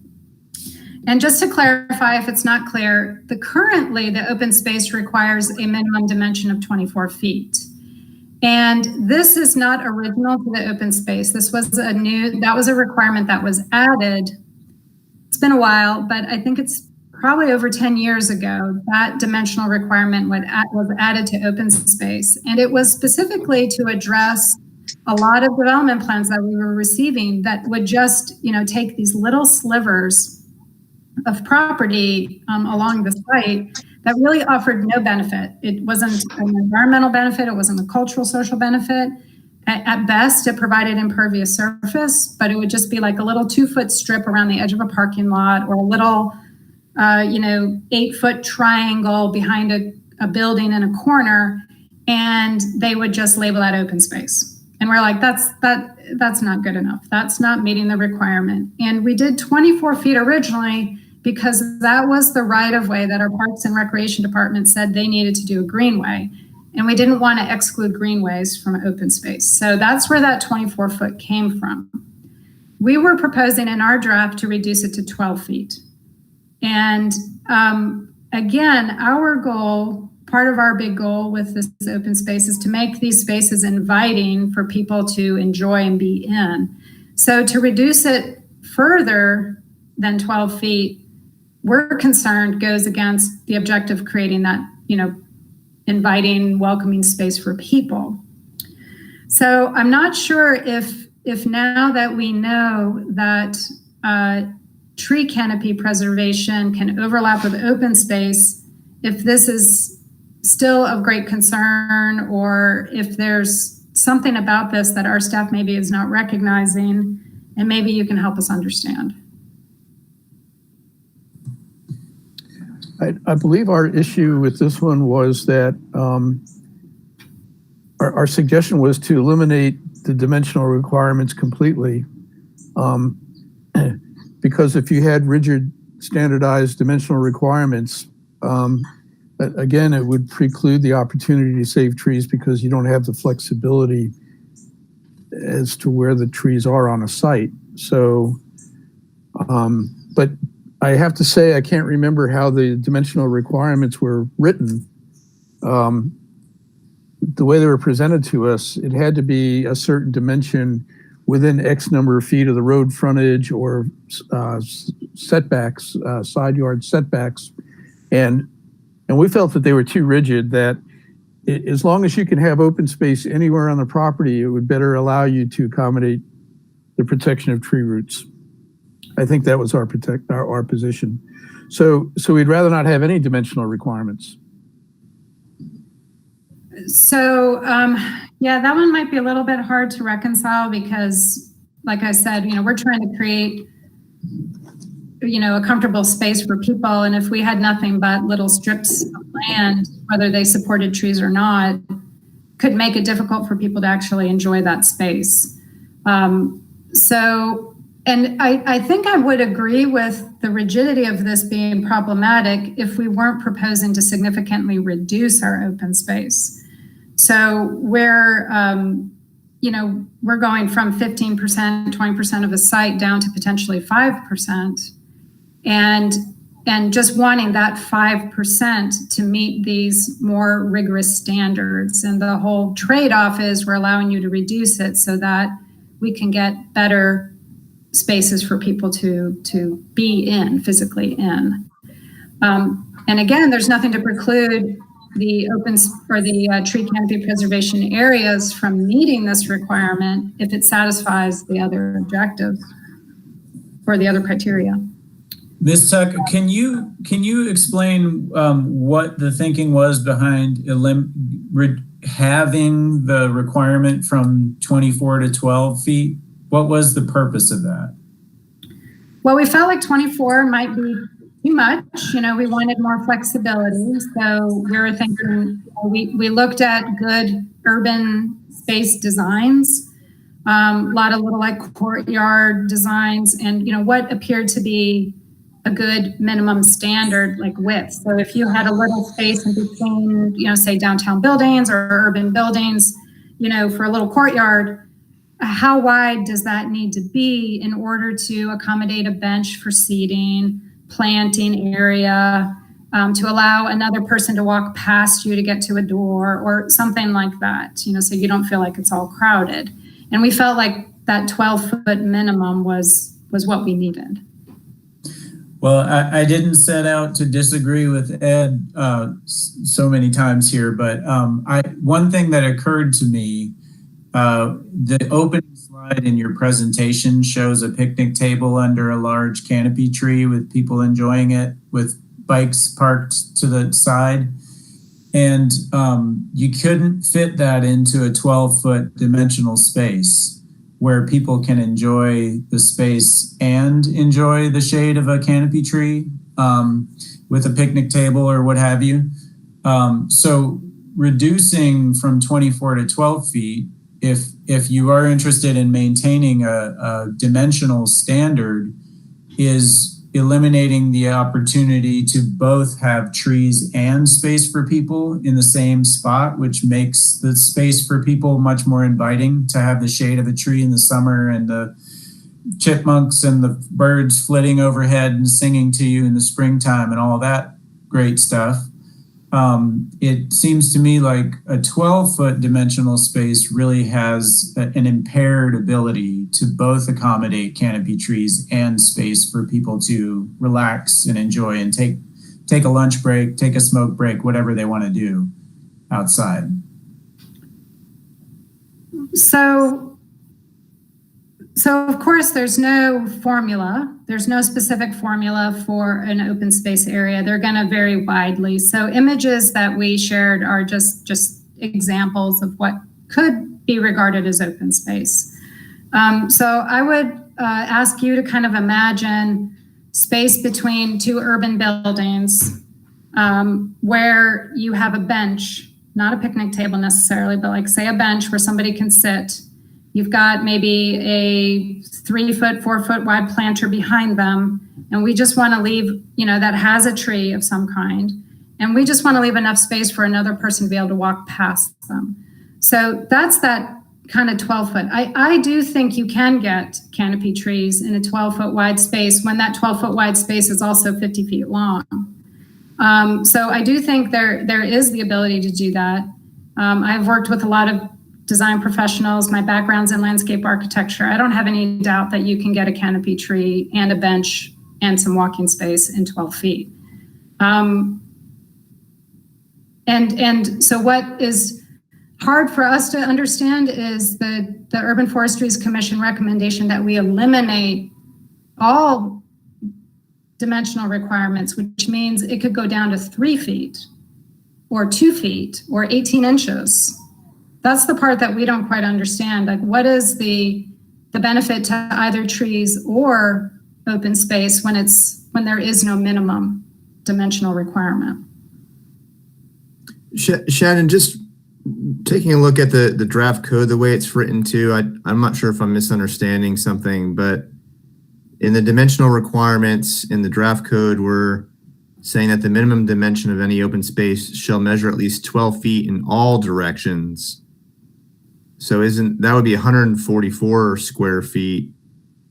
This comment seems to imply that dimensional requirement would be 12 square feet, and I think that's incorrect. I assumed that was just a misprint, and they meant to say 12 foot.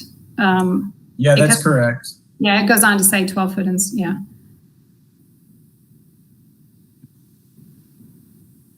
Yeah, that was an error. But I do understand, and we do understand the dimensional parameters of what you're discussing, 12 feet by 12 feet versus 24 feet by 24 feet. And it was, I know I'll speak for myself and just say that the thrust of my input into this point was that the capacity to accommodate canopy trees as well as inviting space for people to enjoy outside is greatly enhanced by having a 24-foot in all directions space as opposed to a 12-foot space in all directions. Okay, so that is very helpful because I'm not sure. I think there's been some confusion because I've heard that any dimensional requirement is rigid and constricting. So why would you require anything? And what you're saying is you actually want to not change the 24-foot wide standard. And I'm not sure that's what this statement says. So I think we need some clarification. So is the recommendation from the Urban Forestry Commission that we not reduce it from 24 feet to 12 and then we leave it the way it is? If that's the case, then we may not be as far off or far apart from each other as I thought. Yeah, I think I may have been misunderstanding the presentation as it was shown to us. And it wasn't, obviously for trees, more space is always better.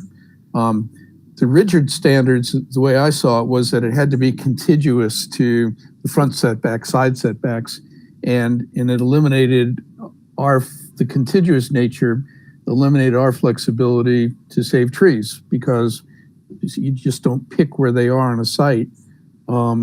So if there was a standard that you had to have 12 feet contiguous to the front setback. And that became the dedicated open space on the project. When there was a tree somewhere else towards the back of the property that we could save if we just got rid of that standard, then we'd prefer to have that flexibility.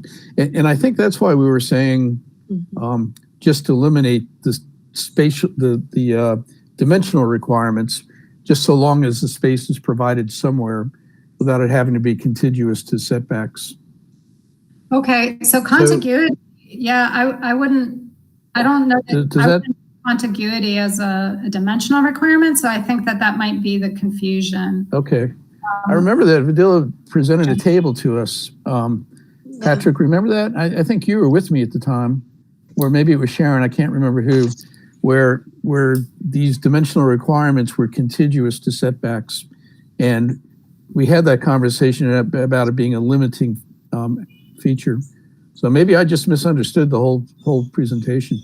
No, you were correct, because on the photo presentation he gave us initially, it has that, and he wanted it in the front because that's what made most sense, he said, for him as a designer. And no, you're correct, that was part of one of the first conversations. So if there's this contiguous requirement, but at the same time, canopy preservation area can also be open space, then we have a conflicting policy again. I'm not sure that the contiguity, I'll have to go back, and I'm sorry, with just the one screen, I'm looking at the presentation, so I can't pull up the draft ordinance. Shannon, I have it up. So the way the contiguity section is written right now is that open space should adjoin any neighboring areas of open space, tree preservation areas or other protected areas, and non-protected natural areas. And then in addition, the open space shall meet several requirements. And this is where there's the minimum 40% of required open space must be located in one contiguous open area. And that was a way to try to, from a design perspective, to try to create more usable open space. Right.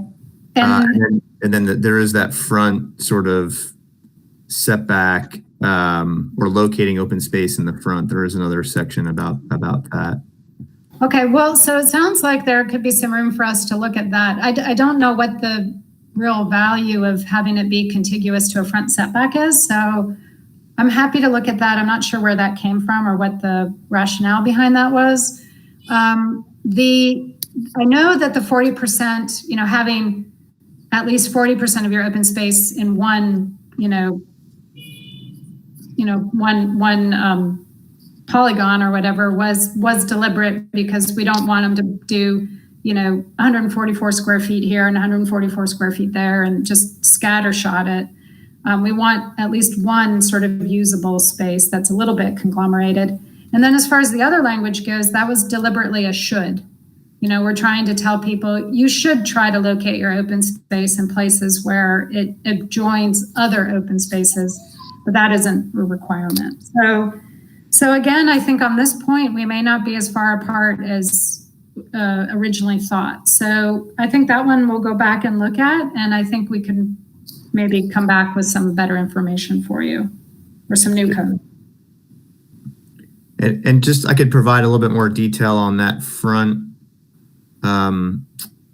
sort of requirement that we had, the frontage requirement. And this is in residential subdivisions.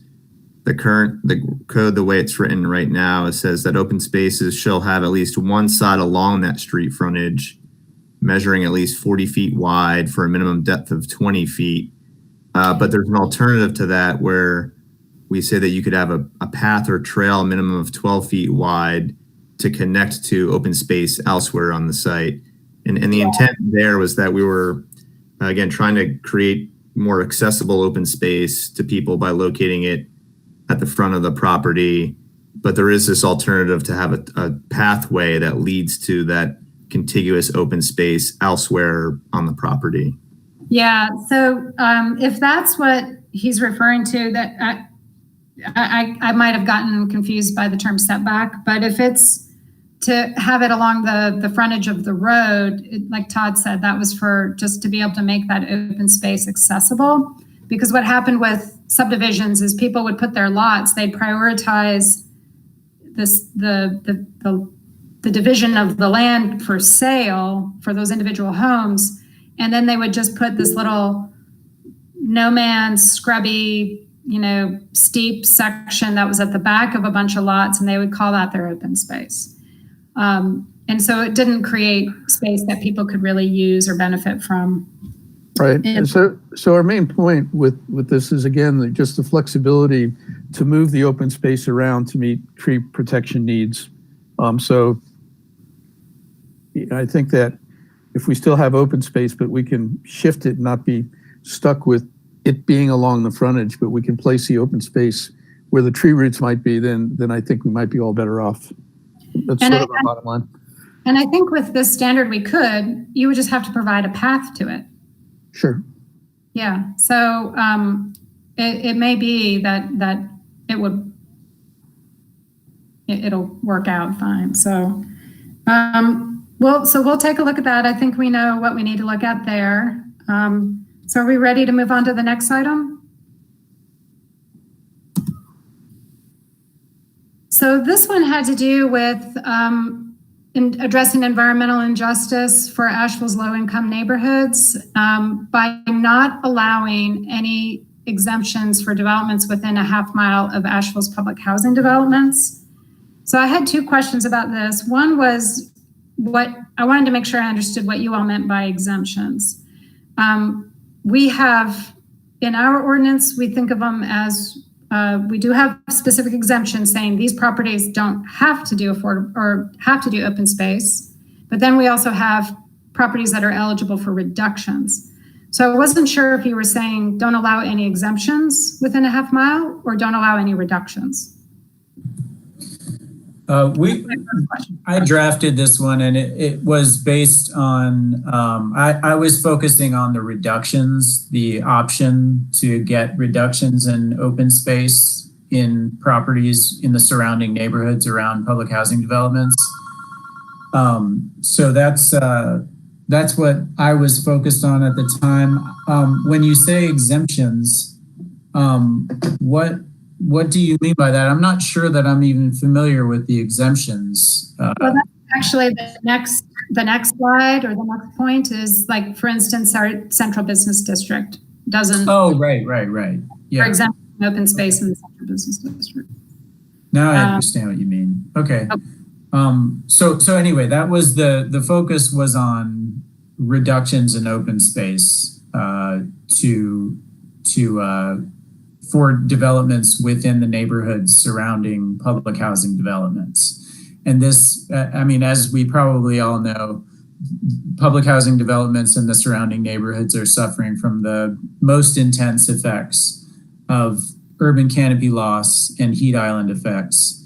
And it's coming from multiple directions, but certainly development and gentrification related development in those neighborhoods is a huge driver of that urban canopy loss. So this was a framework that we put together as a way to think about how to start alleviating those impacts to those residents, to the low income residents in public housing developments, and to prioritize their well-being and to try to begin, alleviating those harms in those neighborhoods, prioritizing those neighborhoods first and foremost for protection from further heat island and canopy loss impacts.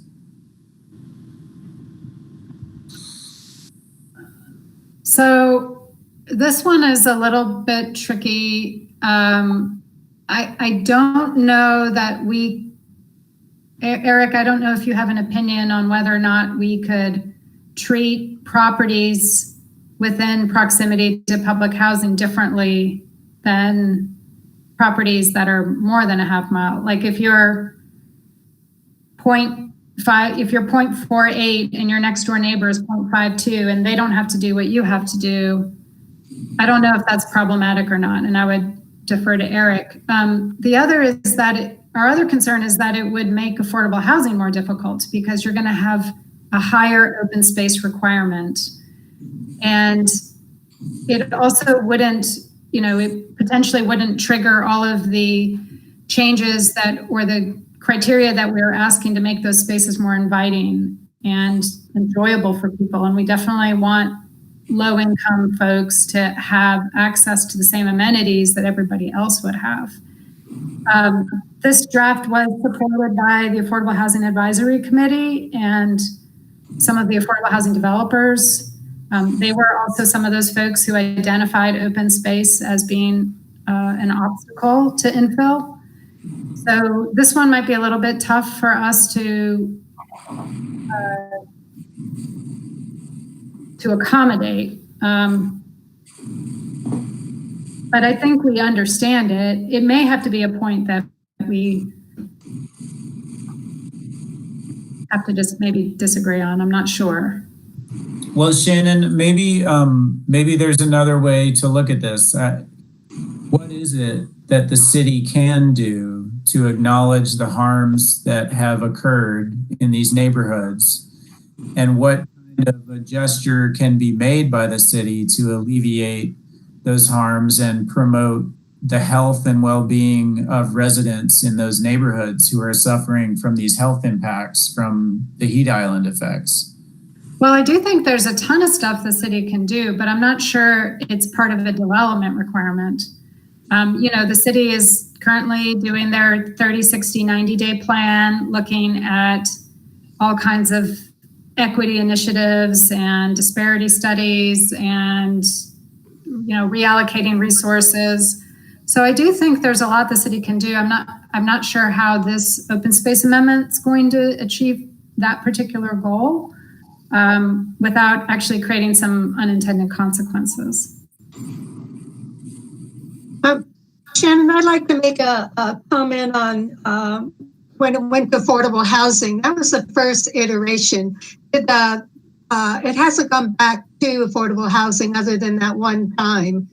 And my comment at planning and zoning at that time, and it still is, it's taken us a huge amount of time to understand this open space ordinance and to present it at a meeting quickly like Padilla had been doing. There's a lot to grasp, and it took us a lot. So I'm not really sure that they understood, and I'm not saying that they're less understanding than we are, they're probably even more. But it took more than just that one presentation of Padilla to understand what it was that they were looking at. And I would say that it could be discussed with them a whole lot more and get their take on it. Now, the legal part of it, I don't know. And I'm sure that there are going to be issues on what you would do with a neighbor that's 20 feet away from it and have, because I sit on PRC and I hear that stuff all the time. But according to affordable housing, I don't see how they could have understood this at this first go around. And that's just my opinion on it. Well, we can do that. We can take your particular concern and suggestion and take it to the Affordable Housing Advisory Committee and see what their response is. Maybe that's a good place to start.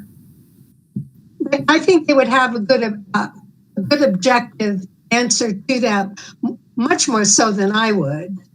But I agreed with Karen when he came up with it, and I thought it was an excellent idea, but without knowing the legal ramifications of it. So maybe this one we just need to study a little bit more, shop it around to some other folks, and come back and compare notes. And perhaps an alternative that could be considered, if it's considered a non-starter, could be some of the points in number 1 about incentivizing existing tree protection in developments. And, if the city's unwilling to agree to that universally across the citywide, then maybe that's an appropriate zone for that to be implemented in, to buffer tree removal impacts within those neighborhoods. I mean, there's different ways to look at how to get to the same objective. Yeah. Think creatively. Absolutely. Okay. Another thought might be what to do with the the fee in lieu of open space money. Maybe there's a way to redirect that. So, okay. Well, are we ready for the next one? Yes, please. Okay. So the last one is to boost the city funding for open space by eliminating the exemptions for the Central Business District and the River Arts District. So we as a staff don't necessarily disagree with this. We definitely understand where you're coming from. However, it's just, we're in a little bit of a pickle because it's a little bit contrary to the vision of the River Arts Forum District, which was a negotiated long process with those community members and stakeholders. And that whole ordinance includes an entire zoning district that's dedicated to open space. So they have and it's public open space. So they have large swaths of land dedicated to open space. And that was part of their plan. And then to take some of the burden for providing open space off on those individual property owners. So whether that's a good idea or not, that was what their plan was based on. So to do something different might kind of fly in the face of that. And then also the Central Business District, they were already exempted. This isn't a change that we're proposing. And it's just a little bit contrary to past policy direction that we've been given, which is because of the very high cost of land in the downtown, to allow them to, build more intensely in order to, make the bottom line pencil out. So I think for this one, if it's okay with you, I think we just, again, I guess we could go back to the Asheville Area Riverfront Redevelopment Commission and maybe shop this idea with them. And then maybe the same with the Downtown Commission and see what their position is. And if there's some support for that, then we can maybe represent this as a potential policy change. But it's a little bit contrary to the past policy direction we've been given. So I don't know that we can incorporate it right now, but we can certainly explore it a little further.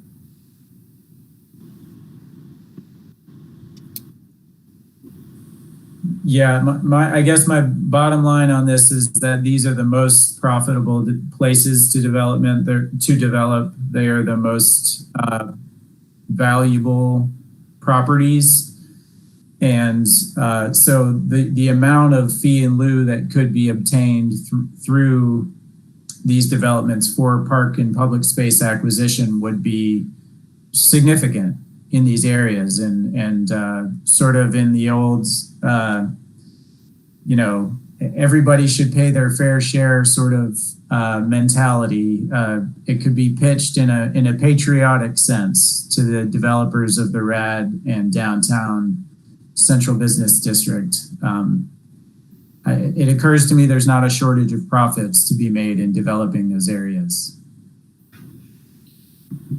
I have heard feedback like that from developers about the CBD. I don't know if quite the same is true for the River Arts District. I don't know that they're quite there yet, but maybe. I'm not sure. But I think those commissions, are made up of a different variety of stakeholders, and so they could probably offer some insight there. And it could be that the winds are shifting. Maybe you're exactly right, Perrin, and this is the way we want to go, and they support that. So we should maybe touch base with those groups.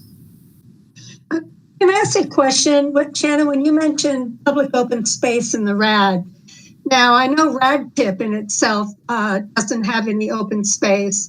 So what do you mean by public open space? Well, Rad Tip does. I mean, all the greenway and the wide sidewalks and the areas along the river. If you look at the zoning map for the River Arts District, one of the 7 zoning districts sub-districts is literally called open space. So instead of like corridor or neighborhood traditional or whatever, it's actually called open space, and it's green on the map, and you'll see that is that's land set aside as open space. It's almost all of it is publicly owned space, but there is a little bit that's privately owned. Yeah, I was thinking about the development of Jetty Rays in particular. Would that have been counted as public open space? Because that did go through TRC and the whole process. That is one of, like, I think 2, maybe 3 properties that was zoned open space, but is actually privately owned. It was owned by Riverlink, so they had supported it being zoned open space because that was part of their vision. And then there was a change in leadership at Riverlink, and then they proposed rezoning it so that they could have the restaurant, and you know the rest. Yeah, I do, and that is my fear. You know, if it's not city owned and is designated, but I do know Rad Tip in a development doesn't have to have in itself any open space.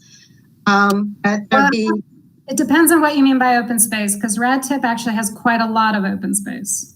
Well, I'm talking about with the development. When I pull up the Rad development standard, open space is not, maybe it's Rad NP that I'm looking at. I'd have to look at it. Right. So those are the zoning districts. Right. So the River Arts Form Code District is a collection of like 7 sub-districts. Right. And so Rad NT is one of those sub-districts. Open space is one of those sub-districts. I think there's one called Traditional Neighborhood is another sub-district. And so that is the vision for that whole area, the River Arts Form Code area, is that they would have a district called open space, and that would be their open space, and all of the privately owned property would not be required to do open space. That was part of the whole sort of, I don't know if you want to call it a negotiation, but that was part of the discussion, was that you have all of this publicly owned open space that will meet that need. So we're going to take the burden off of the property owners so that they can, and they have other development constraints. They have to deal with floodway and floodplain. So that was the vision for that area. So to now require open space is just sort of contrary to what their whole plan was. So that's just my point. And yeah. CBD is a little bit of a different story. Has some similarities, but also some differences. So, I think going back and trying to, it would be a pretty significant renegotiation, in my view, of the River Arts District Code.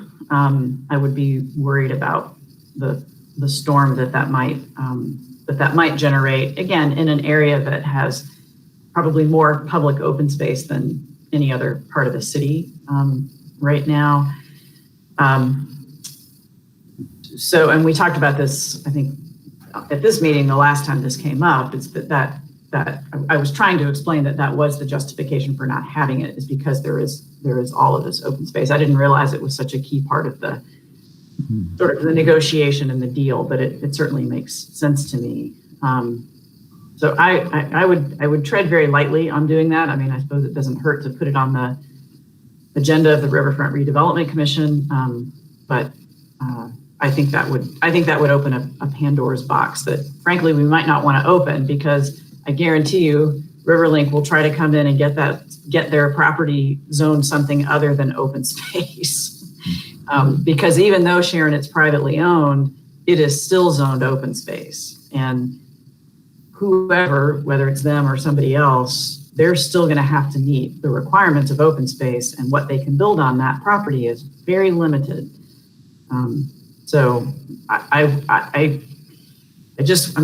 it took how many years? 2 years to put that together. And then my concern on the downtown piece is that, again, we don't require open space now. So we actually would be putting in place requirements that are not there and then saying, oh, essentially you can buy back the privilege of getting what you had for free yesterday. You can buy it back. And I think my fear is that that would also open a storm of opposition to this ordinance that right now seems to have, I mean, I think you guys have raised the only set of concerns that are out there. I mean, it's ready to pass. But I think if we did something like that with downtown, we would get a lot of pushback. That would be my prediction from downtown property owners and developers. Shannon, what do you think about either one of those? Well, I mean, if I had a crystal ball, that's what I would predict would be. I mean, I think we can be delicate and just state what the Urban Forestry's Commission's concern was and what their suggestion was. And, I don't want to discount the possibility that somebody has a really good idea that maybe doesn't undermine either goal, So I think it's worth sharing it with them just to see, and we'll be delicate and not say that, the Urban Forestry is demanding this, and we don't want to get them riled up unnecessarily, but just share with them some concerns and just see how they respond. But I would expect that they would default to their traditional position of best not to require it. And both of those commissions are meeting monthly, right? Because they have, So it will delay the process, but if it's important, we can certainly get on their agendas.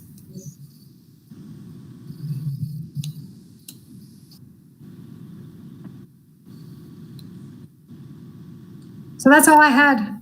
I don't know if there's anything else y'all want to discuss or suggestions, or maybe while we've been talking about other things, some new ideas popped into your heads. And if not now, you can email. Thank you, Shannon.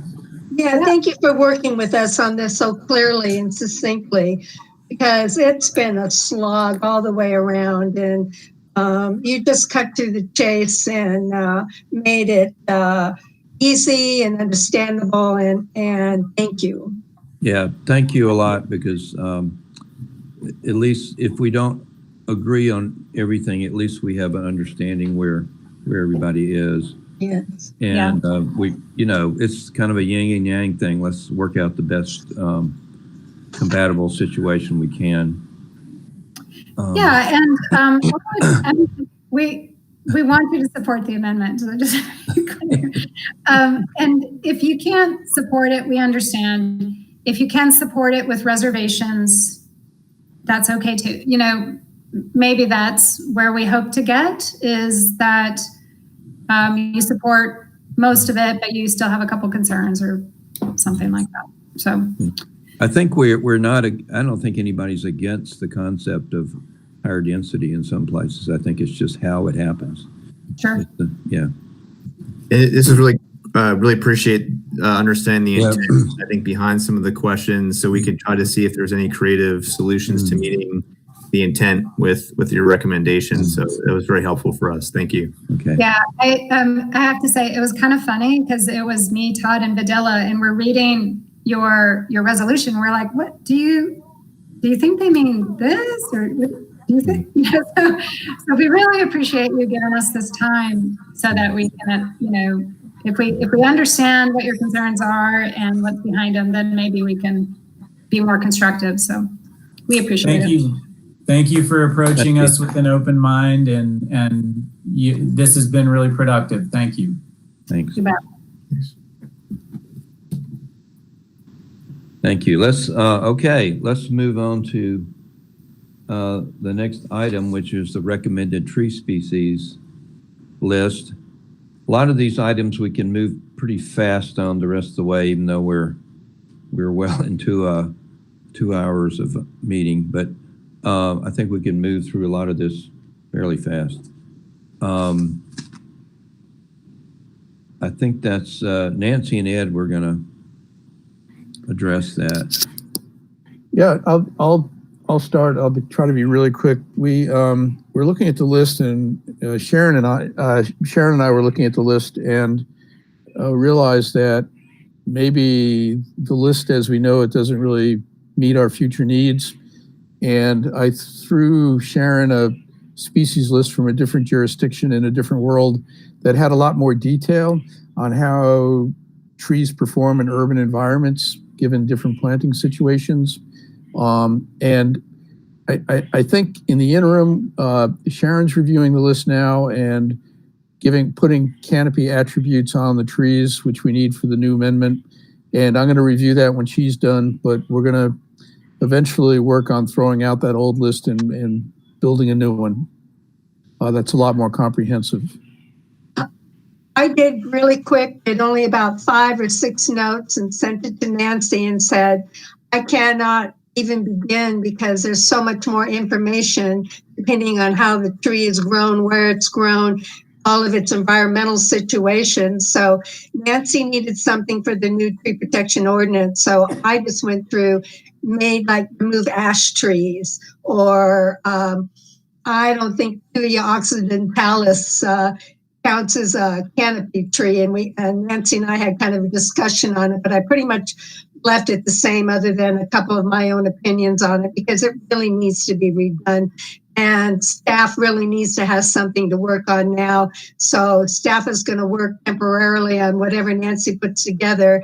And then hopefully we can get some funding from somewhere and get some professional people to put something together like Ed said that was Decatur. And Decatur is an amazing recommended species list. So that's what I know. That's all we have, Steve. We can move on. Okay, let's move on to the next one, which is the mission statement that we have a small working group working on that. Amy Smith and I are going to address it. And Perrin's on that group too, so 3 of us. Yeah, so right now we just have the 3 people working on it. It's still in progress. We're working slowly, but we'll get something together for everyone. I just wanted to open it up. If anyone else was interested in the draft level, get in touch with me. Otherwise, once we have something more ready, we'll get it to the entire group, but we're still working on it. I think we have some pretty good ideas down. So how to make this concise, but also descriptive, and that will be a lasting thing and not just, that we can live with for quite a while. Okay. Zero net loss resolution. I believe Nancy is on the docket or whatever for the city council for October 28th. Yes. Okay. I had one concern about it that thought might take a little time to discuss. I had a fair amount of experience in fire work way back in the day, and urban areas are becoming more in the forefront, even in the east, of having problems in the wildland urban interface with fire. And it was identified in Asheville as a threat in the vulnerability analysis that was done. Ed proposed some language after we discussed it for adding basically a part of a sentence to one of the elements in the resolution. And I can read that to you. It addressed risk and not fire. Ed, would you rather read it, or you want me to go over it? Your speaker's not on. Yeah, if you have it in front of you, go ahead, Steve. I don't have it up right now. Okay, under item 1, under the resolution, I'll just add the language that we discussed. If you remember how the resolution was written, it had 4 items after the major part of the resolution. It had 4 items that were specific recommendations. Employ policies, practices, scientifically managed programs, and partnerships to achieve a zero net loss of urban tree canopy. And this is proposed language inserted in that sentence, while maximizing its ecological benefits and reducing risk, which would be, fire would be included as a risk. So I think when we have an full-fledged urban forestry program, that would be in the plan for implementation. In other words, addressing those concerns as climate change progresses, there might be more of a concern. Remember Gatlinburg a few years ago. We aren't in the same situation there, but it's something a risk assessment would be part of the urban forest master plan, I think. Yeah, it's a good thing to include. I think comprehensive urban forest master plan should address risk and include risk management. And there's all kinds of risks that we face related to our natural resources. So it makes sense to add that sentence. There are a lot of ways to address it without making a huge impact, as long as it's thought out, like what you do in a Firewise program with an urban forest program and an urban interface is you reduce the fire ladders, so you don't, in certain areas, you don't let the wildland fire, you don't give it a chance to creep in and cause other problems. Anyway, there are ways to address it. There are whole programs out there to address it. And building in areas that are fire prone, like they're flood prone, is another issue that could come into play here. So that's if I think we approve the resolution as it was. If it'd take a motion for us to amend that, to add that part of a sentence. Any discussion on that? Anybody see a problem with adding that? I so move. Mm-hmm. We have a second? Second. Okay, any more discussion? All right, I'll go through the roll call vote here. Amy? Aye. Sharon? Aye.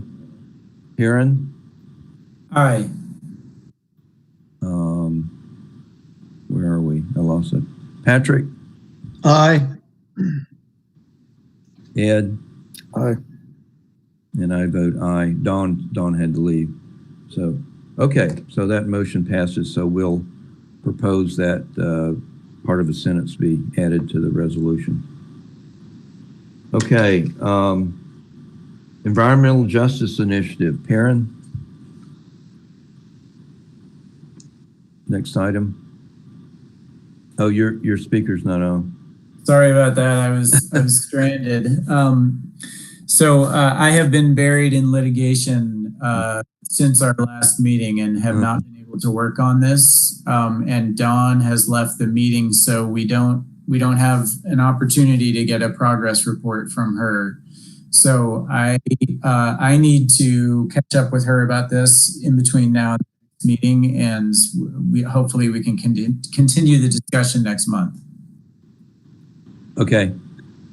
All right, let's move on to, okay, Dawn's not here. She was going to give us an update on October, but as there's a couple notes in the updates from the Tree Protection Task Force meeting where Right. Karen McNeil updated us. So right now it's just be on the lookout for those events as they get scheduled for October.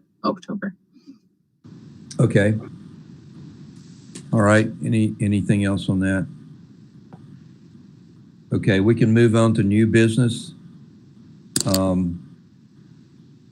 Item A is the Sustainability Committee forum that's, I believe, happening October the 28th. We've been invited to participate in that. I think there are four topics for discussion at that forum, which will be an online format, and I think they're still working out a lot of the details. Amy and I have been working on that some with the Sustainability Committee. We're just getting into it now. I think urban forestry would be one of the four topics covered at that forum. So we will have to come up with a list of questions that participants will answer or give their opinion on, probably multiple choice. Julie, have you been involved in that with it all because of the? I have not. I just heard about it for the first time at the SACE meeting on last Wednesday. Mm-hmm. But they didn't really talk in detail about it. Yeah. Just okay. Okay. Well, just kind of an awareness thing right now that we'll likely be participating in that and looking at the overall broader parts of sustainability and how we fit into that. Okay. Amy, item B, Buncombe County collaboration ideas.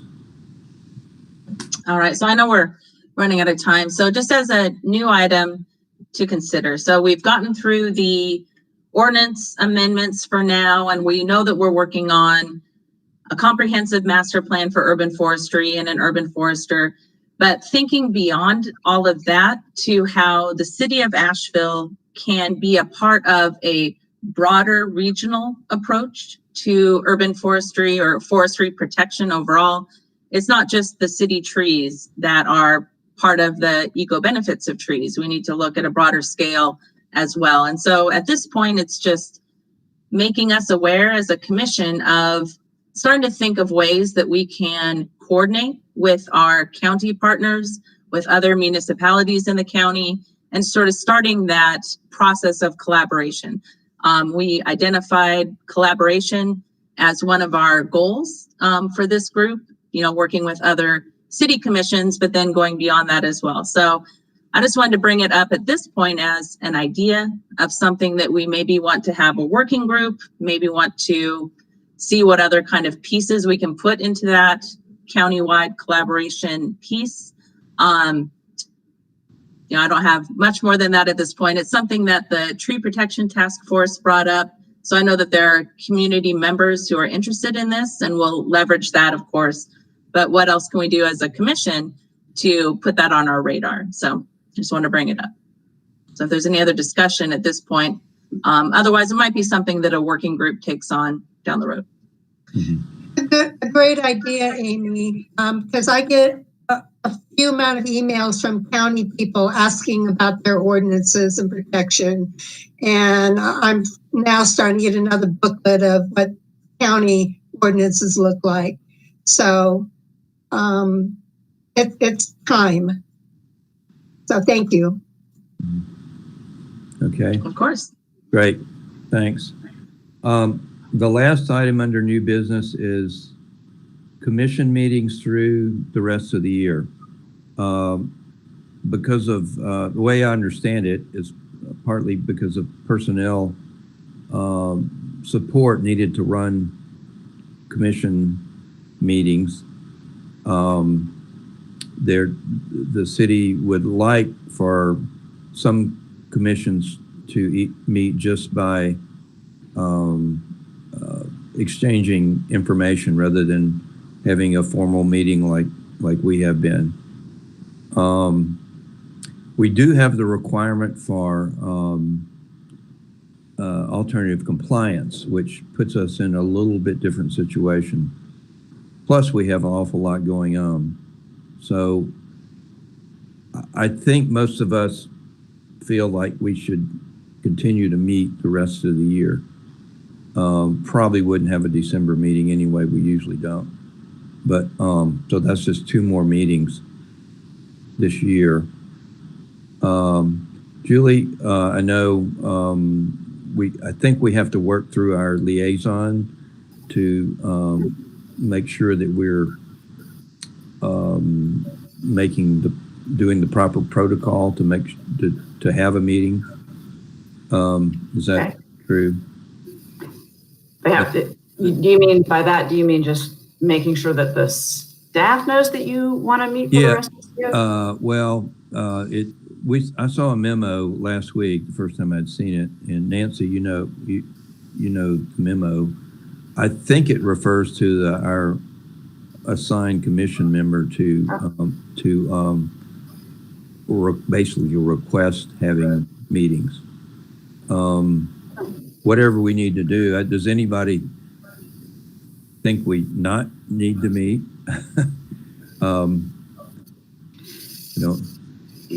mean, other than alternative compliance requirements, is there with tree canopy done and with open space sort of moving toward being done? Is there anything else? And the resolution on tree canopy being on the agenda, is there anything else that you guys are working on for the rest of this year?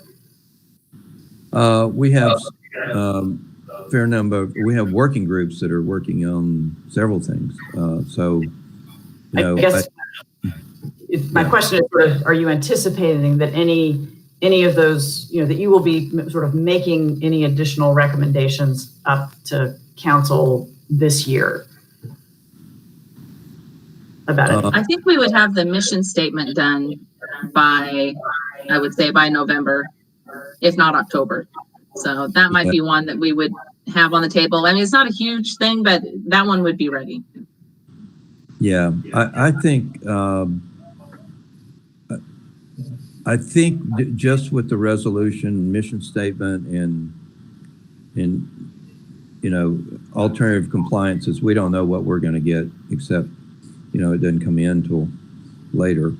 So after staff goes through it, so. Yeah. I would say we would request the next 2 meetings and just to continue working on the things we already have in motion. Okay. I haven't seen the memo that you referred to, but if I need to send Deborah an email or somebody an email that says you'd like to meet in October and November, I'm happy to do that. Okay. We'll follow up through Nancy, through the staff liaison, and make sure we're doing proper protocol. Okay. I just wanted to bring it up so everybody was aware that some commissions might not be meeting where others are meeting, and that there's certain commissions have to meet, like P&Z and a few others. We're kind of in a gray area. Alternative compliance is, while not quasi-judicial, it's pretty close to that, and it would botch things up if it didn't go through those. So, okay. Recommended species list needs to be updated because it's what the new tree protection amendment ordinance is working on, and it is not correct as it stands now. It's just yeah.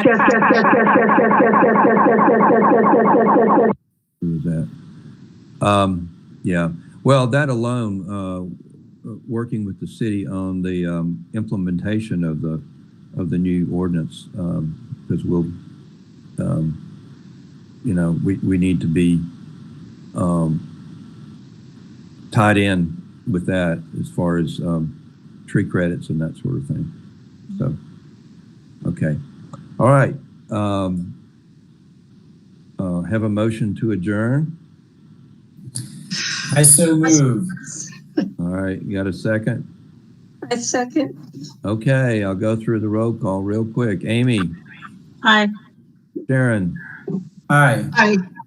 Karen and Sharon sound like something on the. Aye. Okay. Aye. Ed? No, I want to sit here another 3 hours. Okay.